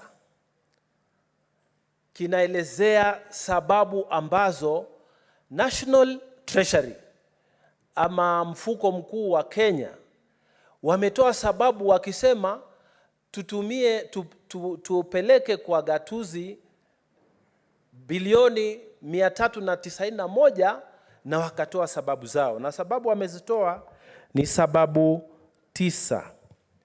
Lakini moja hizo sababu ukiangalia kipengele cha 9 B wamesema, na 9C wanasema ati Treasury wanasema ya kwamba sababu ambazo zinafanya ya kwamba tuweke pesa ikuwe bilioni 391 ni kwamba nguvu za sarafu ya Kenya inashuka eti kwa sababu ya hali ya trade ama ya biashara ulimwenguni. Hapo chini kipengele cha 9E na wenzangu mnasoma, wanasema ni kwa sababu sarafu ya Kenya pia inashuka eti kwa sababu kuna vita Ukraine. Ukiangalia imeandikwa kwa hii sheria ambayo tunaizungumzia leo. Sasa kama hizo sababu waliziandika kwa hii sheria na wamesema ati sarafu ya Kenya inashuka chini, kwa hivyo Treasury inasema hizi ni kati ya zile sababu ambazo tunazitumia kugandamiza gatuzi na kusema kwamba sababu pesa inayofaa ni bilioni 391 na wametumia hizi sababu. Tunataka kuambia Treasury ya kwamba sababu hizo hazina maana tena wakati huu, kwa sababu sarafu ya Kenya imepata nguvu. Hizo sababu walizotoa zimepitwa na wakati, na hii sheria ambayo tunaiongelea saa hii, wakati ambao walikuwa wanasema sarafu ya Kenya kweli ilikuwa haina nguvu, lakini saa hii Bwana Spika, sarafu ya Kenya iko na nguvu. Kwa hivyo zile sababu za kimsingi ambazo Treasury walitumia ili kugandamiza uwekezaji wa pesa za kutosha, mbali na yale makosa walifanya wakati wanafanya calculation ya base, Bwana Spika, walisema ya kwamba sarafu ya Kenya imeshuka nguvu, lakini sasa hayo mawazo hayapo tena. Kwa hivyo tunawaomba wale ambao wanasema kupitia hii sheria ya kwamba pesa ikuwe 391, hatutaki hivyo. Wakubaliane na hali iliyopo sahihi. Hii Senate Committee ambayo imesema kwamba hali ilivyo sasa, ile pesa ya kugawanywa kwa gatuzi zetu ni milioni 415 na inaenda kwa hizi gatuzi zetu 47. Bwana Spika, mimi nataka kusema jambo moja. Kuna shida katika hizi kaunti zetu. Kuna shida katika hizi kaunti zetu, na ni kweli, ikiwa ni Tana River, ikiwa ni kaunti nyingi ambazo ziko na shida. Lakini Bwana Spika, hata kama tuko na shida kwa manyumba zetu kuhusu matumizi ya pesa, hiyo sio kusema ya kwamba baba ambaye anaenda kuchukua mshahara, basi mshahara wake ukatwe. Ule mshahara lazima uje in full swing vile unavyotakikana. Zile shida za kule nyumbani tutazitatua na tutazifuatizia, tuzitatue. Kama yule baba wa pale nyumbani ni mlevi, yule baba wa pale nyumbani anapeleka pesa kwa watu ambao hahusiki na hiyo familia, yule baba wa pale nyumbani anaharibu pesa za familia, hayo ni mambo ya kule nyumbani na tutayatatua. Tutamuitia wazee, tutamfunga, tutafanyaje? Lazima tufanye zile mambo ya kumrekebisha, lakini hatuwezi kwenda kwa ofisi yake tuseme mshahara wake ukatwe. Bwana Spika, ndivyo hiyo mazungumzo. Wengine wanasema eti county government zinatumia pesa zao vibaya, kwa hivyo tupunguze ile haki ambayo inataka ifanyike kwao. Bwana Spika, mimi nasema hizo shida tutaziangalia kama Senate na tutajaribu kuzitatua, lakini ile share ama ile mshahara yetu ya sawa kwa county zetu hatutaki zikatwe. Na tunaomba sana wale ambao walileta mswada huu wakitumia maakili na mwongozo kutoka kwa Treasury, waambie kwamba Treasury was wrong, Treasury imekosea. Ile akili ambayo ametumia na maelezo aliyoweka katika sheria hii imepitwa na wakati. Wakati huu sarafu ya Kenya iko na nguvu, na tunataka sasa ile mawasiliano imetoka kwa kamati yetu ifanyike. Sisi kama bunge la Senate tushikane pamoja, tusimame pamoja na tuseme pesa yetu za kaunti zetu ni milioni 415.9. Asante sana Bwana Speaker. Asante. Thank you very much. Senator Ole Kina.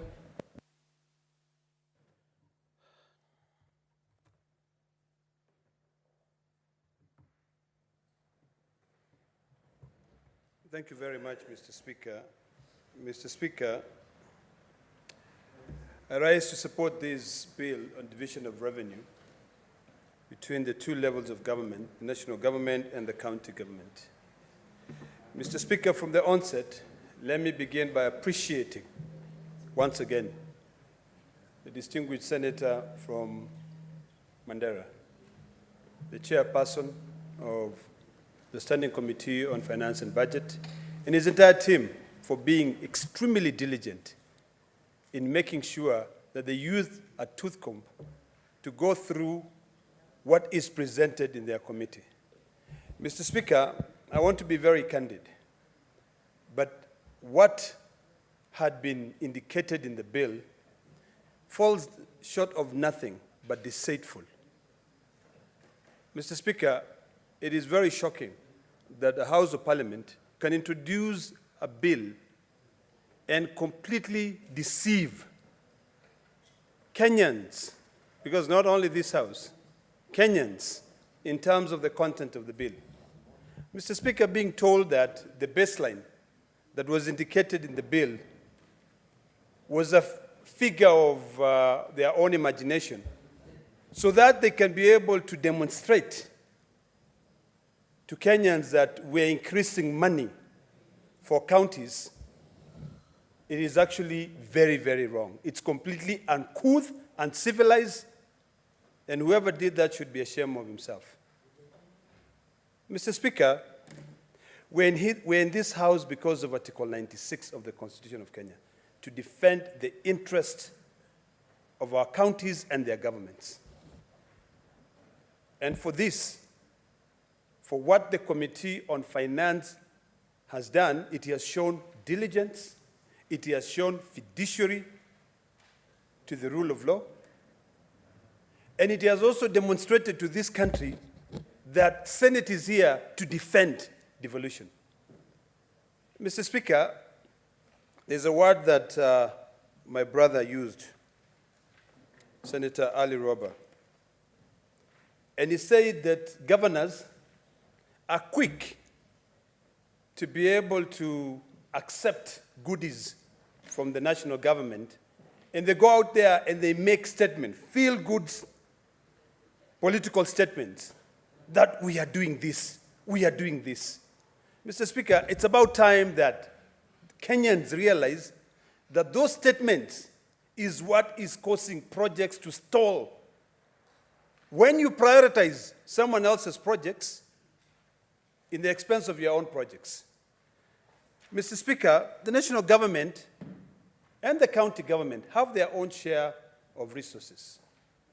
We keep on talking about the challenges that we face in our counties, about the limited resources that we send to our counties, but instead of these 47 executives realizing that the money they have in their counties is so little to be able to carry out all the functions which have not even been costed, they are quick to rush to say, oh, national government, we are happy. You come in and help us build industrial parks, we'll contribute a huge amount. That's number one. Number two, they say on the issue of the community health promoters, we will pay 50%. Where is that money coming from? Do these governors really understand accounting? Do they understand financial discipline? Of course they don't. Because in most cases, all they do is just line their own pockets. You know, when they get in, dudes who used to live in apartments, but now they go into those apartments and they just get an earth-moving equipment. They crush everything together with the cockroaches and everything, and they move, and overnight, they build big mansions. Big, huge mansions. And I want to challenge all of you, distinguished senators, to traverse counties, and you ask your governors where they lived last year. Or in 2022, when did we vote? Was it on the 9th? Huh? August 9th. Where were they living August 7th? Actually, August 9th. And where are they living now? Most of them were living in small huts which are infested by cockroaches and everything, but now they live in manicured mansions in the expense of taxpayers. You know? But no one sees a problem in that. No one. When we come here and we try to tell Kenyans that, wake up, because you're being taken for a ride, the Senate is fighting for your rights, people start saying, we watch zako, just because their pockets are being lined. Mr. Speaker, it is quite deceitful and deceitful for even the National Assembly, and you would forgive me for trying to say imputing improper motive, but facts are stubborn, to delay in approving audited financial statements, so that even the figures which are used to determine the division of revenue from two levels of government is dated back to 2020-2021 financial year. We are in 2023-2024. We are moving to 2024-2025 within the next few months. We are still going to be relying on finances audited and approved by the National Assembly for us to be able to divide the money. Mr. Speaker, we are now told that the share of revenue of county governments is about 24%, 24.9% of the approved financials of 2020-2021. But in reality, the increase in those finances, or actually what is being shared to county governments, it's only 13%, which is actually against the Constitution. So some of these things must be demystified, must be broken down for Kenyans to understand. You know, there are a lot of those feel-good statements out there, where a member of the National Assembly would go out and say, no, we have given county governments 24%, 25% of all the shareable revenue that we have. But in reality, it is only 13.3%. Mr. Speaker, it is not right even to demand that county governments contribute to paying these community health workers, which is a project of the national government, mind you. Health is devolved. If you take your constitution and you go to Schedule 4, you'll see that health is devolved. But hey, guess what? My good friend, Senator, my chair of energy, the Ministry of Health budget is equivalent to almost 10 counties' shareable revenue. Almost 10. And that is why when you see the cabinet secretary in charge of health, you know, she's untouchable, you know, because she's got the money.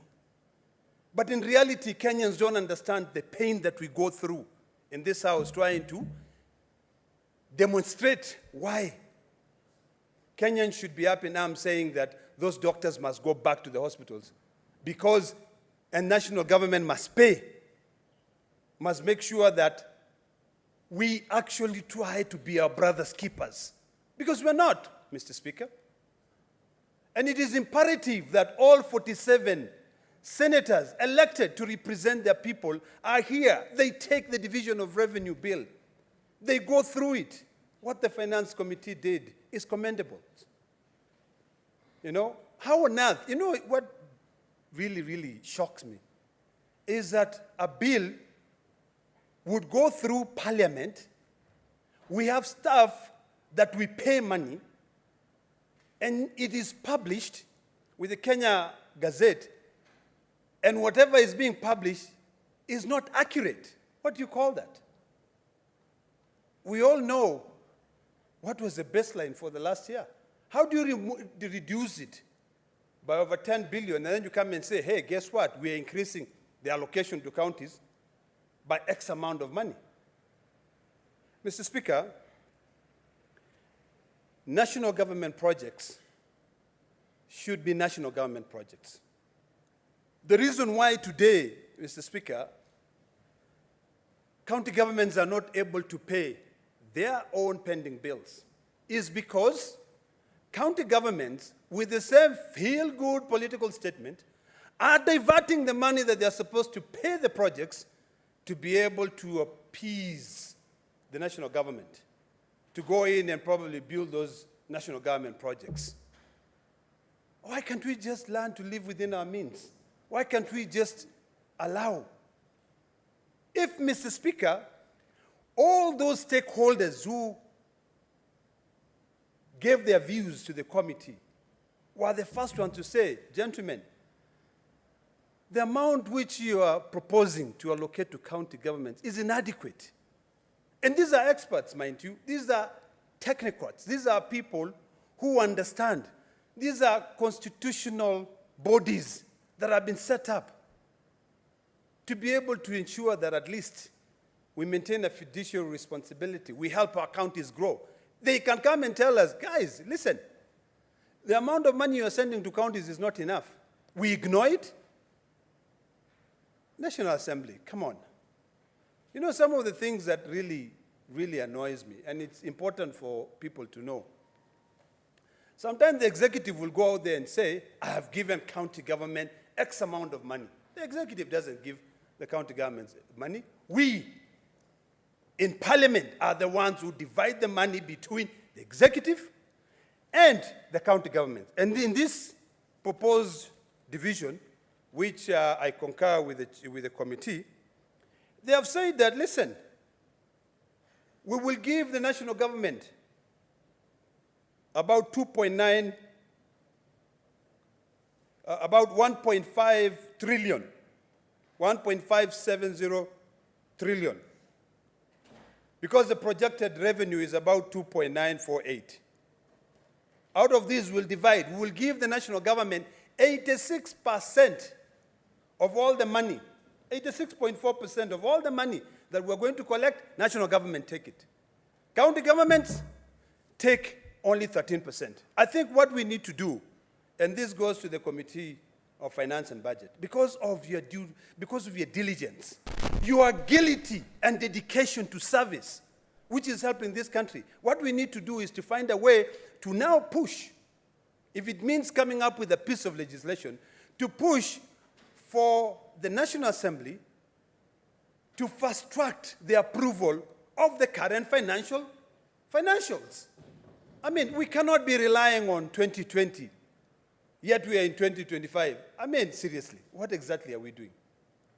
Mr. Speaker, because of time, and I know my colleagues would definitely want to comment, it is imperative that Kenya knows that the MES project has now been scrapped. And that gives us more money, almost 5.8 billion, which has now been repurposed. That money, of course, should go back to counties. And that is why no one in his rightful mind should object to the amount. I bet a little, I mean, the money is not too much, but the amount proposed by the committee of 415 billion is peanut compared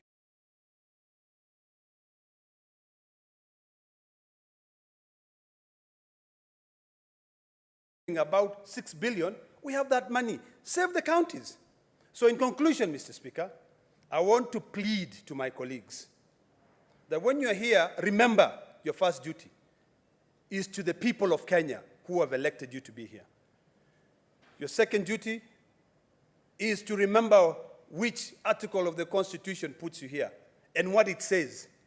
Article 96 is for you to defend the interest of counties and their government.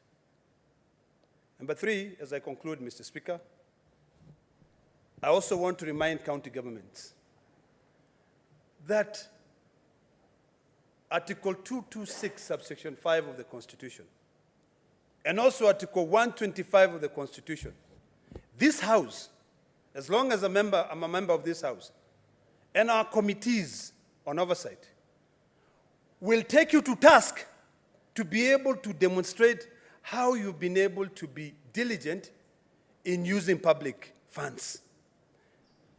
We have a motion, which I hope that we'll be able to conclude, to try and instill and inculcate the culture of fiscal discipline in our counties. It is only then, Mr. Speaker, that we will be able to leave this country a better place than we found it.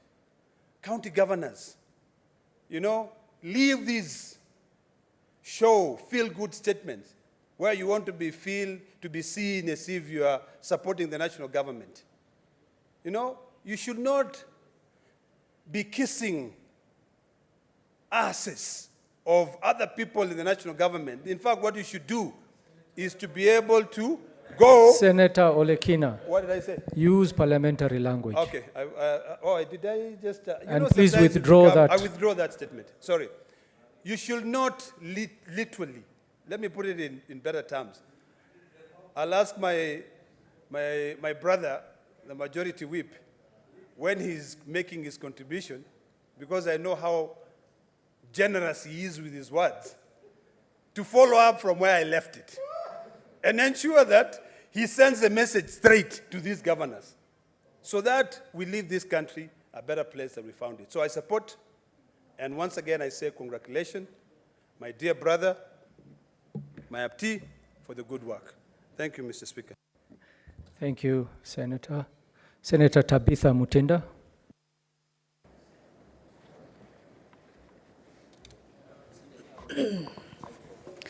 Thank you, Mr. Speaker, for this opportunity.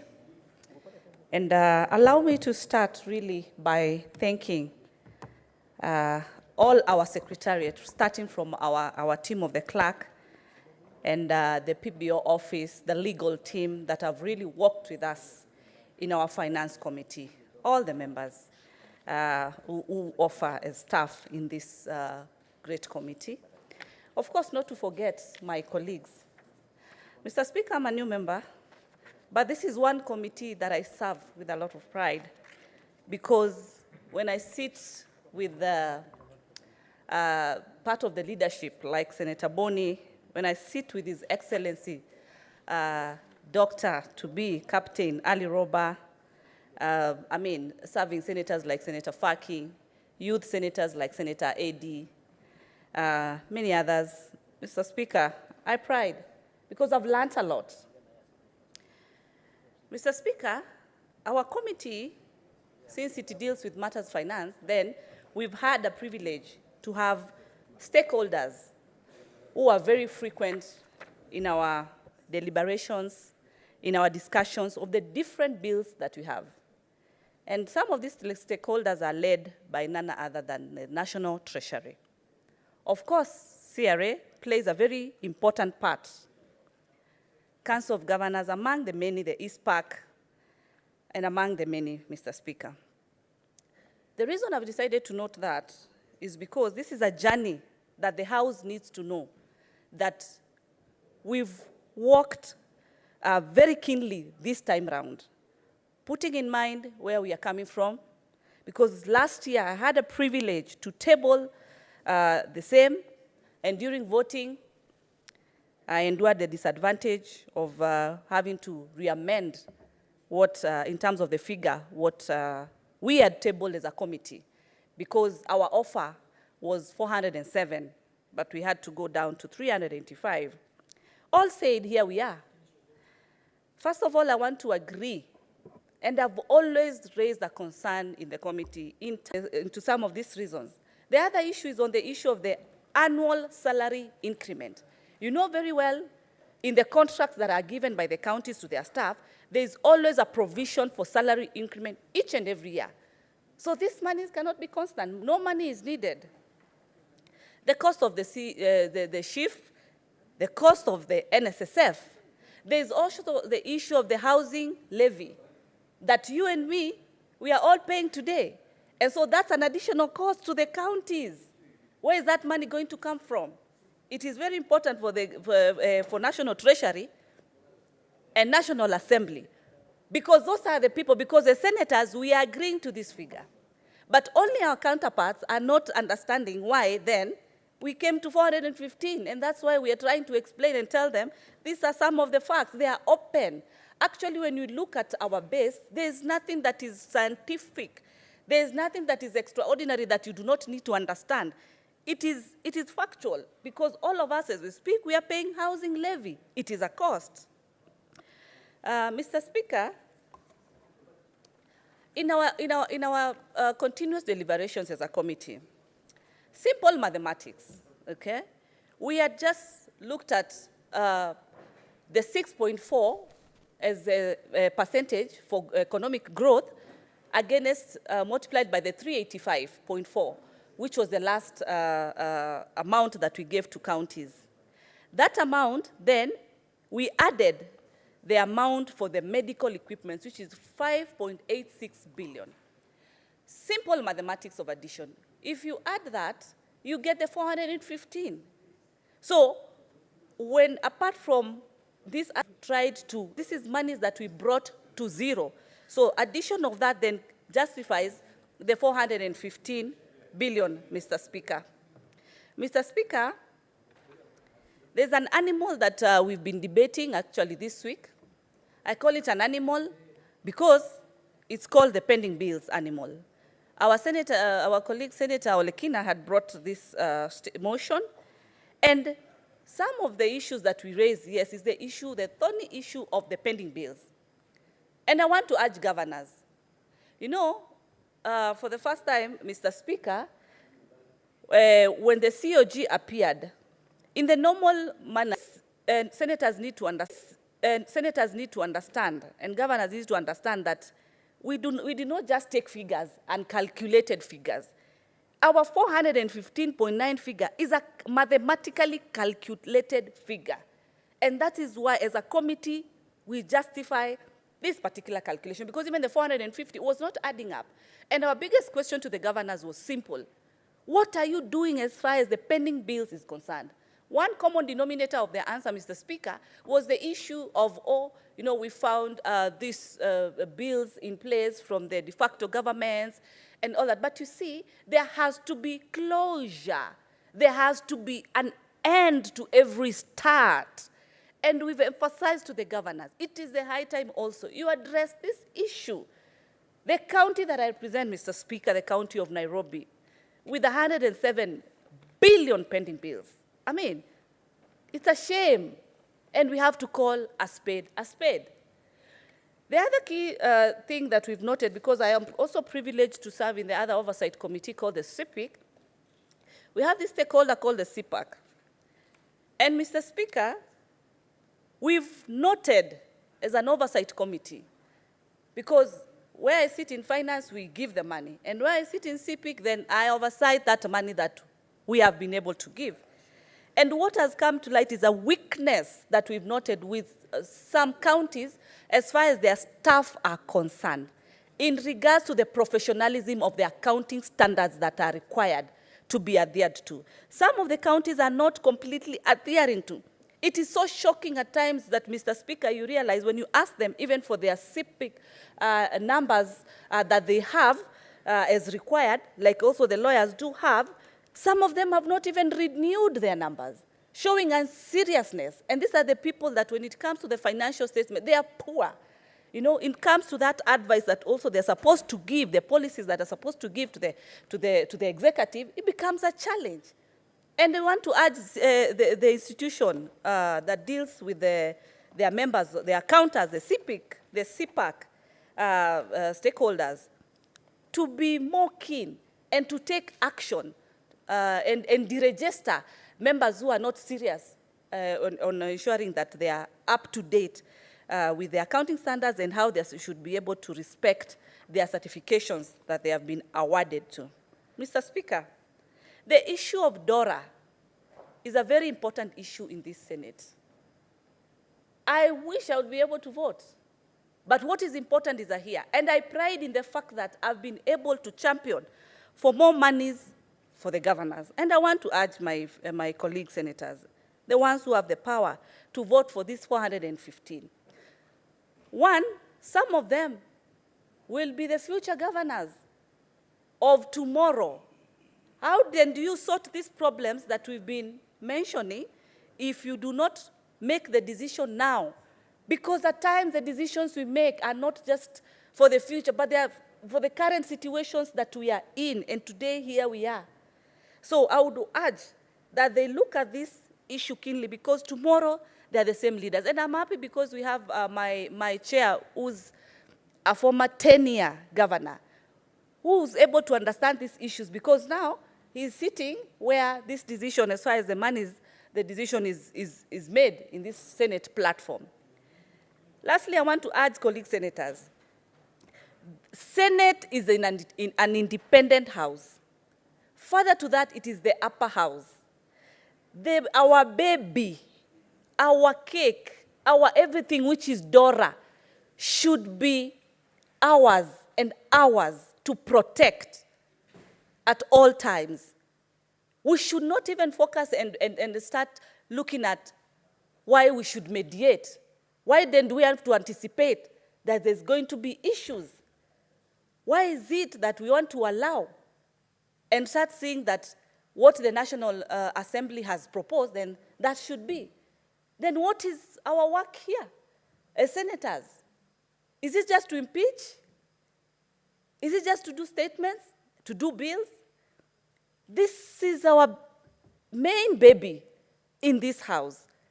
And it is a high time we own it fully for the sake of devolution. And also add them, because now you are privileged to oversight, you have the oversight fund, that as much as more monies will be coming, then there needs to be more machinery as far as the issue of oversight in these different counties, Mr. Speaker, is concerned. With the many remarks, I, of course, as the Vice Chair of Finance and Budget, I support and appreciate my team for this journey. Thank you, Speaker. Senator Enoch Wambua.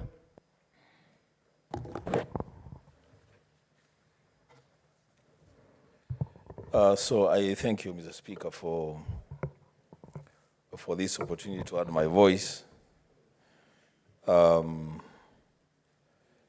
the Division of Revenue Bill 2024.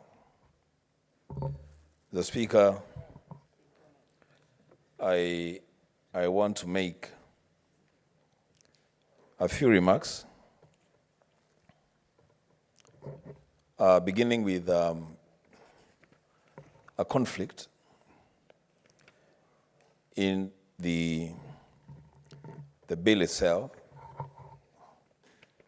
I've heard an explanation from the chairman of the Budget and Finance Committee of the Senate, and you would rather refer to this as an error,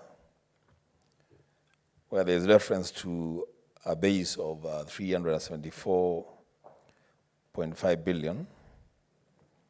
That's in clause 4 of the bill. But when you go to clause 5, that base moves to 385. Whereas the chair appreciates that as an error, I look at it as a calculated move to justify denying funds to counties. I say this, Mr. Speaker, because this is not new to us. We walked this path before. And I like the contribution by Senator Mugatana that the best way of killing devolution is to deny counties revenue. This, Mr. Speaker, is what is exactly happening with this bill. that has emanated from the National Assembly. I say this because, Mr. Speaker, it is the National Assembly that has the responsibility to audit the accounts. And if you look at the first schedule, I think, they are put it in black and white, that what they are talking about is a percentage of the 2020-2021 audited and approved revenue, which was 1.5 trillion. So, Speaker, it beats logic that we're being guided by a percentage derived from audited and approved revenues of 4 years, 4 financial years down the line, to make a determination on how much money we shall be giving to our counties today. Mr. Speaker, taking 385 billion as the base for the previous financial year, then if we are giving counties 391 billion this year, in absolute terms, we are only adding 5.6 billion Kenya shillings to counties in this proposed financial year. Mr. Speaker, that in the backdrop of these 3 realities. One, county governors, in their wisdom, and I say it's their wisdom because it is their wisdom, have gone into a deal with the national government for the establishment of what they are calling the industrial parks. And each county government has committed to match a shilling for a shilling, up to 250 million Kenya shillings, for the establishment of the industrial parks. What that means, Mr. Speaker, is that cumulatively, the county governments from this equitable share, the one that they are proposing of 391 billion, what that means is that 11.7 billion of this equitable share will go into the industrial parks. By implication, this is actually double the amount of increment that we have given to counties. Secondly, Mr. Speaker, the national government has pushed through Parliament the housing levy, which is not discretionary to counties. So counties as employers will have to pay 1.5% as contribution to match the 1.5% contribution from every member of staff in the counties. There is also the Social Health Insurance Fund, which again is not discretionary to counties. They have to make a contribution for each member of staff under this cover. Mr. Speaker, that tells you that we are giving counties with the left hand, and with the right hand, we go for what we have given them and more. We take it away from them. Mr. Speaker, at the very least, the money that we allocate to counties in this coming financial year must be able to cover and reflect three main factors. It must cover for inflation, Mr. Speaker, the time value for money, because the value of any currency, apart from the hard currencies, has a tendency of depreciating purely as a function of the passage of time. The value of the shilling 4 years down the line cannot be said to be the same value of the shilling today. The Speaker, that inflation must be covered in this allocation. We must also look into the absolute growth in the budget. If we are collecting 1.8 trillion, and now we project to collect more than that at a percentage of 6.4. The allocation that goes to counties, calculated on the basis of the baseline for last financial year, must reflect that growth in revenue. Because, Mr. Speaker, the revenues that are collected nationally, those revenues are collected from counties.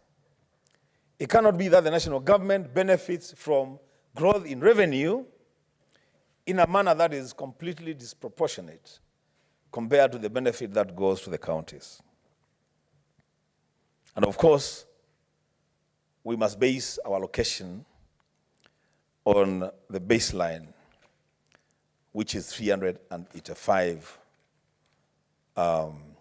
billion. Mr. Speaker, I want to urge my colleagues. Today, I listened to the President addressing members of Parliament. And he was very clear in his message that now, members, you've gotten yourselves good, modern offices. You must recommit and rededicate yourselves to serving your people. The Speaker, I have consistently listened to public pronouncements by the President, and I have never heard him say, at least not in public, that a section of the membership of Parliament should serve him or serve his government. I've listened to him. I've followed his speeches in public places. And he has always held the view that members of Parliament should serve the people. Mr. Speaker, I don't know where we lose it. Maybe Senator Boni Alwale, when he gets a chance, he will tell us where the rain begins to beat us. Where we get to a point that instead of doing that which we are elected to do, in fact, instead of doing that which the President is urging us to do in public, we do things that run contrary to the expectations and to the instructions of the President. To the members of the Senate from the majority side, and that is the side that forms government. The President has told you to serve your people. The best service for any senator is to protect and defend devolution. And in the words of one of your own, Senator Mugatana, you can never serve to protect and defend devolution if you don't give counties the revenue to carry out their functions. Mr. Speaker, I'm praying that this time round, the Senate will speak in one voice and determine that we are going to allocate 415 billion Kenya shillings to our counties. If the skies must fall, let the skies fall. Mr. Speaker, we all know what happened in the last DORA debate.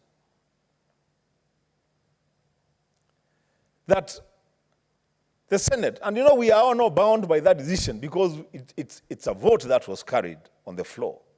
So those of us who wanted more money for the counties and those who wanted less money, we are all bound by the decision of the Senate that we gave a raw deal to our people in the counties. We gave our counties less money than was recommended by the CRA. Our governors made petitions. They lobbied a lot of us to push these allocations to at least 390 that time, but we were unable to do it. Mr. Speaker, this time round, let us remember that our biggest role is to defend and protect devolution, and we have a duty of care to our counties to push for additional revenues. Mr. Speaker, as I conclude, it is now 6 minutes, Mr. Speaker, and there are senators in this House lining up to make a contribution to this bill, to push forward the agenda of more funds and more revenue to our counties. Perhaps our governors are watching because this is important to them. Mr. Speaker, if we are doing a good job so late in the day to push more money to counties, to Kakamega, to Busia, to Nandi, to Marsabit, to Elgeyo Marakwet. Mr. Speaker, if we are here pushing that agenda, then once we are done with this and we begin to oversight the expenditure of this money, we should continue being the darlings of our governors. Because it cannot be, Mr. Speaker, that we are useful to governors when we are pushing money to counties, and then we become enemies when we ask how the money is being spent. It is ridiculous. It is ridiculous, Mr. Speaker. And this way I'll conclude by saying that maybe I want to pick a cue from what the majority leader said. Colleagues, I want to challenge us. This business of county governments deciding whatever system they are going to use to collect their own revenue, and they keep changing it year in, year out. Mr. Speaker, I think a time has come that this Senate now must prescribe a revenue collection system that is applicable to all counties. So that, Mr. Speaker, we don't have a situation where some counties are collecting money using receipts, others are collecting money using systems that are developed, I don't know where. Let us have a uniform system of revenue collection for counties for purposes of proper accountability. Mr. Speaker, with those many remarks, I support the report, but I reject the proposal for 391 from the National Assembly and stand for 415 billion to counties. I thank you, Mr. Speaker. Senator Boni Kalwale. Thank you, Mr. Speaker. Mr. Speaker, in 2013, when Kenyans made decisions either to be governors or senators, majority of the victors at the gubernatorial level and senatorial level were former members of parliament. I was one such a person. And at that time, we all thought we were doing it because of wanting to be champions of devolution. Alas, 12 years down the line, it has now become very evident that the only place you can find a champion of devolution is in the Senate. But when you go to the countryside, you look at some of the governors, majority of the governors, they do not wish to be champions of devolution. Instead, they want to be champions of affluence, champions of self-aggrandizement, champions of bling, Mr. Speaker, champions of showbiz. That's why you see, you go to a public function in Busia, and you see your governor arriving in a chopper. And you wonder, when you were in this house, when did we pass a fund for governors to be drawing from to hire choppers to go to public functions? Very sad. Mr. Speaker, I want to appeal to members of the National Assembly. Their role in division of revenue should not just be limited to them increasing CDF and money made for road maintenance levy, and money made for road maintenance. Their role should also include justification on why they arrive at a particular figure. Mr. Speaker, we have sat in the Committee of Finance and Budget for long hours, sometimes arriving at 7:30 and rushing to normal senatorial work, and sometimes running late into the night, and sometimes working over the weekends, so that we beat this deadline. Mr. Speaker, we have had proposals from the National Treasury. It has said 391 billion, fine. They have tried to justify it. We can't fold them. They have to hold their ground. CRA has proposed, Mr. Speaker, 398. They have justified. Mr. Speaker, the Council of Governors the same. They have justified, attempted to justify their request for 439. But Mr. Speaker, amazingly, the National Assembly has not justified anything. They have just said, we agree with the National Treasury, without caring to ask senators or listen to senators the needs of our counties, county governments, and the people who live in those counties. Mr. Speaker, I must ask members of the National Assembly to remember, if they have forgotten, and they should never forget for as long as they are still alive, they come from counties. The constituencies they represent are made of people who are the residents of these counties. Any development accruing to these people is in their interest. Mr. Speaker, I therefore wish to firmly support that we move away from 391.1 as proposed by the National Treasury and rubber stamped by the National Assembly, and adopt the well-considered, well-thought-out figure of 415 billion, 0.9522.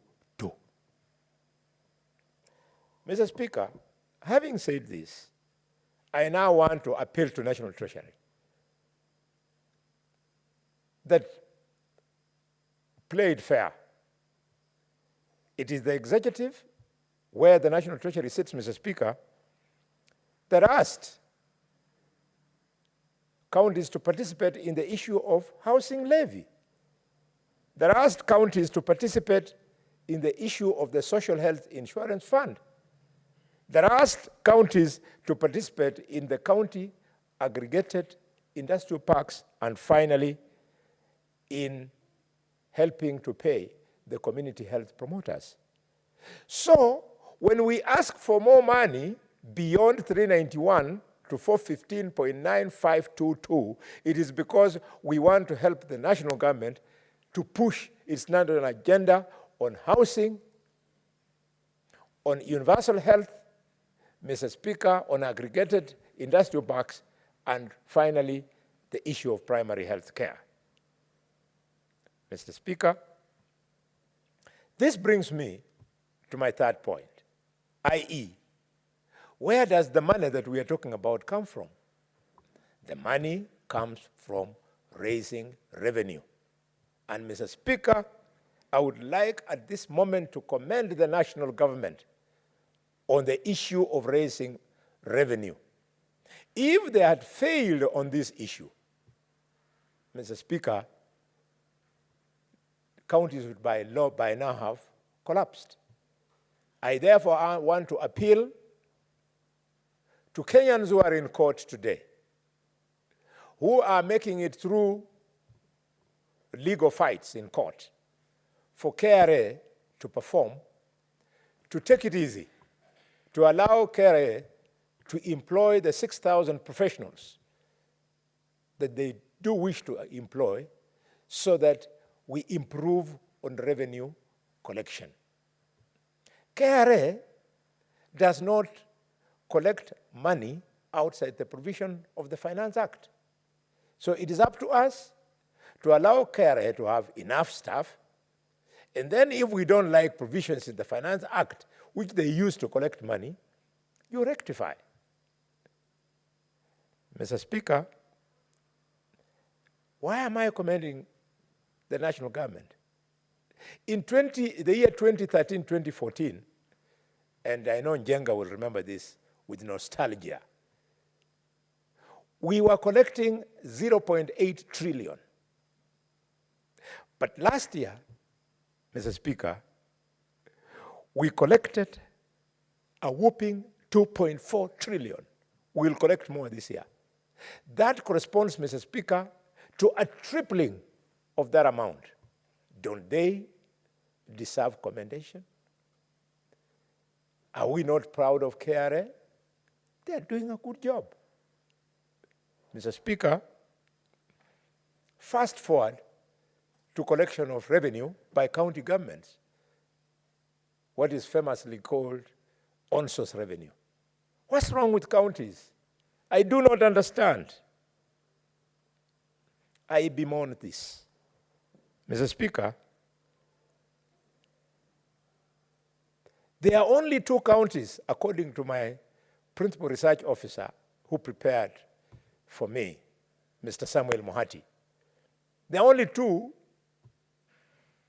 not 2, 3 counties that are putting an effort on on-source revenue, namely the county of Narok, congratulations, Governor Dutu, the county of Kirinyaga, congratulations, Governor Anne Waiguru, and the county, guess where? Of Wajir. Abdullahi, Governor Abdullahi, despite the challenges in Wajir, found that county collecting 46 million. But last year, Governor Abdullahi was able to collect 160 million. You know the limited resources in Wajir. I'm so much proud of Governor Abdullahi. Mr. Speaker, same accolades we can give to Waiguru. She found Kirinyaga collecting 180 million shillings. She has grown it, Mr. Speaker, to 600 million. That young lady is working. Mr. Speaker, that's the only good thing I can say about on-source revenue from our counties. I ask, what went wrong with Nairobi? Given the contribution of Nairobi to the GDP of this country at 57%, It means the GDP of Nairobi is bigger than the GDP of the Republic of Rwanda, the GDP of the Republic of Burundi, the GDP of Gambia, the GDP of Guinea, the GDP of very many African countries. With that kind of GDP, where does own source revenue disappear? According again to research by my principal research officer, Samuel Mohati, he has confirmed to me that it is the position of the Commission of Revenue Allocation and the Office of the Control of Budget that if Nairobi was to perform, they have the potential to declare a collection of 89 billion shillings per year. But they do not. In fact, today, we were in a presidential function where the governor of Nairobi told us that he has no money. And I was wondering, how about on-source revenue? We give him 20 billion. Governor Sakaja, in my other life, I'm your maternal uncle. I urge you to make the youth proud. Collect and declare on-source revenue in Nairobi. Mr. Speaker, it is not just Nairobi. What is happening in Mombasa? Where is the money? Mombasa is not a joke. It sits on one of the biggest ports in Africa. Where is the money? Mr. Speaker, Kiambu, where is the money?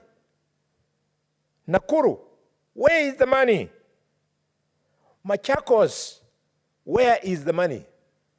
And of course, good old Kakamega.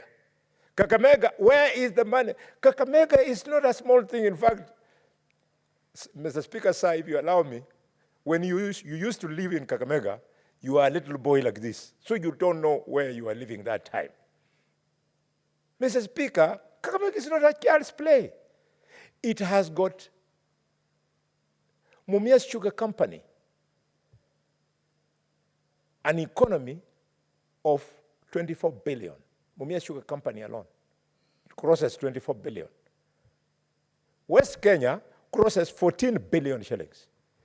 Butali Sugar Company crosses 10 billion shillings.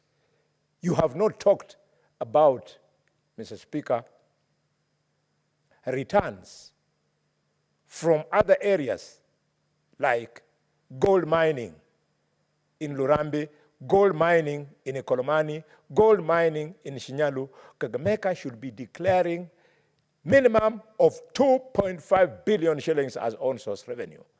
What happens, we don't understand. Mr. Speaker, I want to encourage governors, especially the one of Garissa, not Garissa, the one of Narok, where Orekina has tabled a motion here on pending bills. They should understand, there's no magic, it is common sense. If you pay pending bills, dear governor, it means those people who delivered services, once you pay them, they reinvest in the economy of that county. It is akin to a businessman who makes profit in his shop, replowing the money in the shop ends up growing faster. But if the businessman does not replow the profits from the shop, it takes it to go and do other things, the shop goes down. That is what our counties that have become governors' shops are being treated to, Mr. Speaker. Mr. Speaker, I want to end my contribution with two small points. The first point is in this bill, nobody has spoken to the issue of equalization fund. Equalization fund in this bill, Mr. Speaker, is going to get a whopping 10.8 billion shillings. I don't know what happened to CRA while I was away. They came and convinced this House and told this House that the beneficiaries, the end users of equalization fund should not be the 14 counties from the ASAL areas, which we had identified as the Committee of Finance. Then they spread it thin to 34 counties.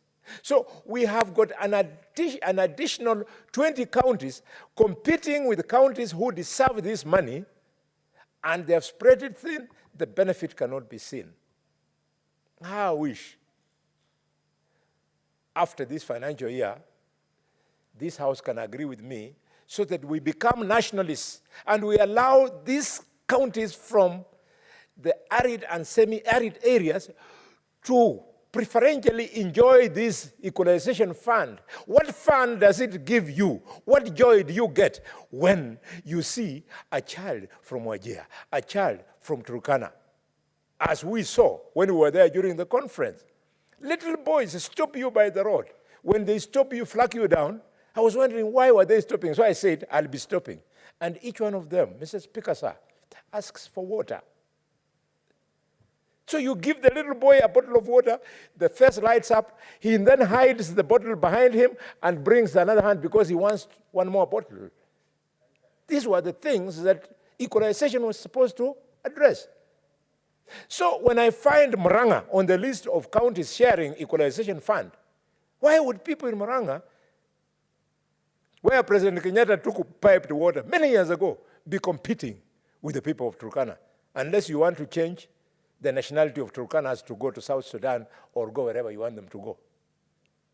We have to be nationalists. This is the house of equalization. Mr. Speaker, I appeal to KRA to rethink, so that nobody in Murang'a thinks I'm against them. Even Bungoma is on that list. My good old Bungoma. Why, what, Bungoma, we enjoy 9 months of rains in 12 months in a year. Why would we fight for water, money meant for water, to go to Wajir, to go to Kariza, to go to Mandera, to go to Turkana, to go to Baringo, to go to Pokot? Why? Finally, Mr. Speaker, I conclude by sounding out governors. Governors, please, especially the governor of Kakamega, you complained very loudly through some senators here that we had not given you enough money. It is now 1 year down the line. Show us what you use that money for. In Kakamega, it allowed them to have a budget of 17 billion, Mr. Speaker, and up to now, salaries are still in arrears. And the money has gone there. Why? Mr. Speaker, in Kakamega, the ongoing projects that were started by Governor Oparanya, they have all stalled. Why? And the money has gone there. Mr. Speaker, committees of the County Assembly of Kakamega cannot perform because the governor is not funding committees. Mr. Speaker, pending bills in Kakamega remain unpaid. And we have sent this money. Why? And finally, Mr. Speaker, the pension fund, money for pension fund, money for NSSF, money for NHIF, Mr. Speaker, is not being remitted. So if they had this budget of 17 billion and they are not doing these things, why were they shouting that the money was not enough? They should have at least given us a report card saying that these things we have done, and yet, Mr. Speaker, they have not done. With those many remarks, I support this bill with the main amendment that we amended to 415.9522 billion. Thank you, Mr. Speaker. Thank you, Senator. Senator Okia Omtata.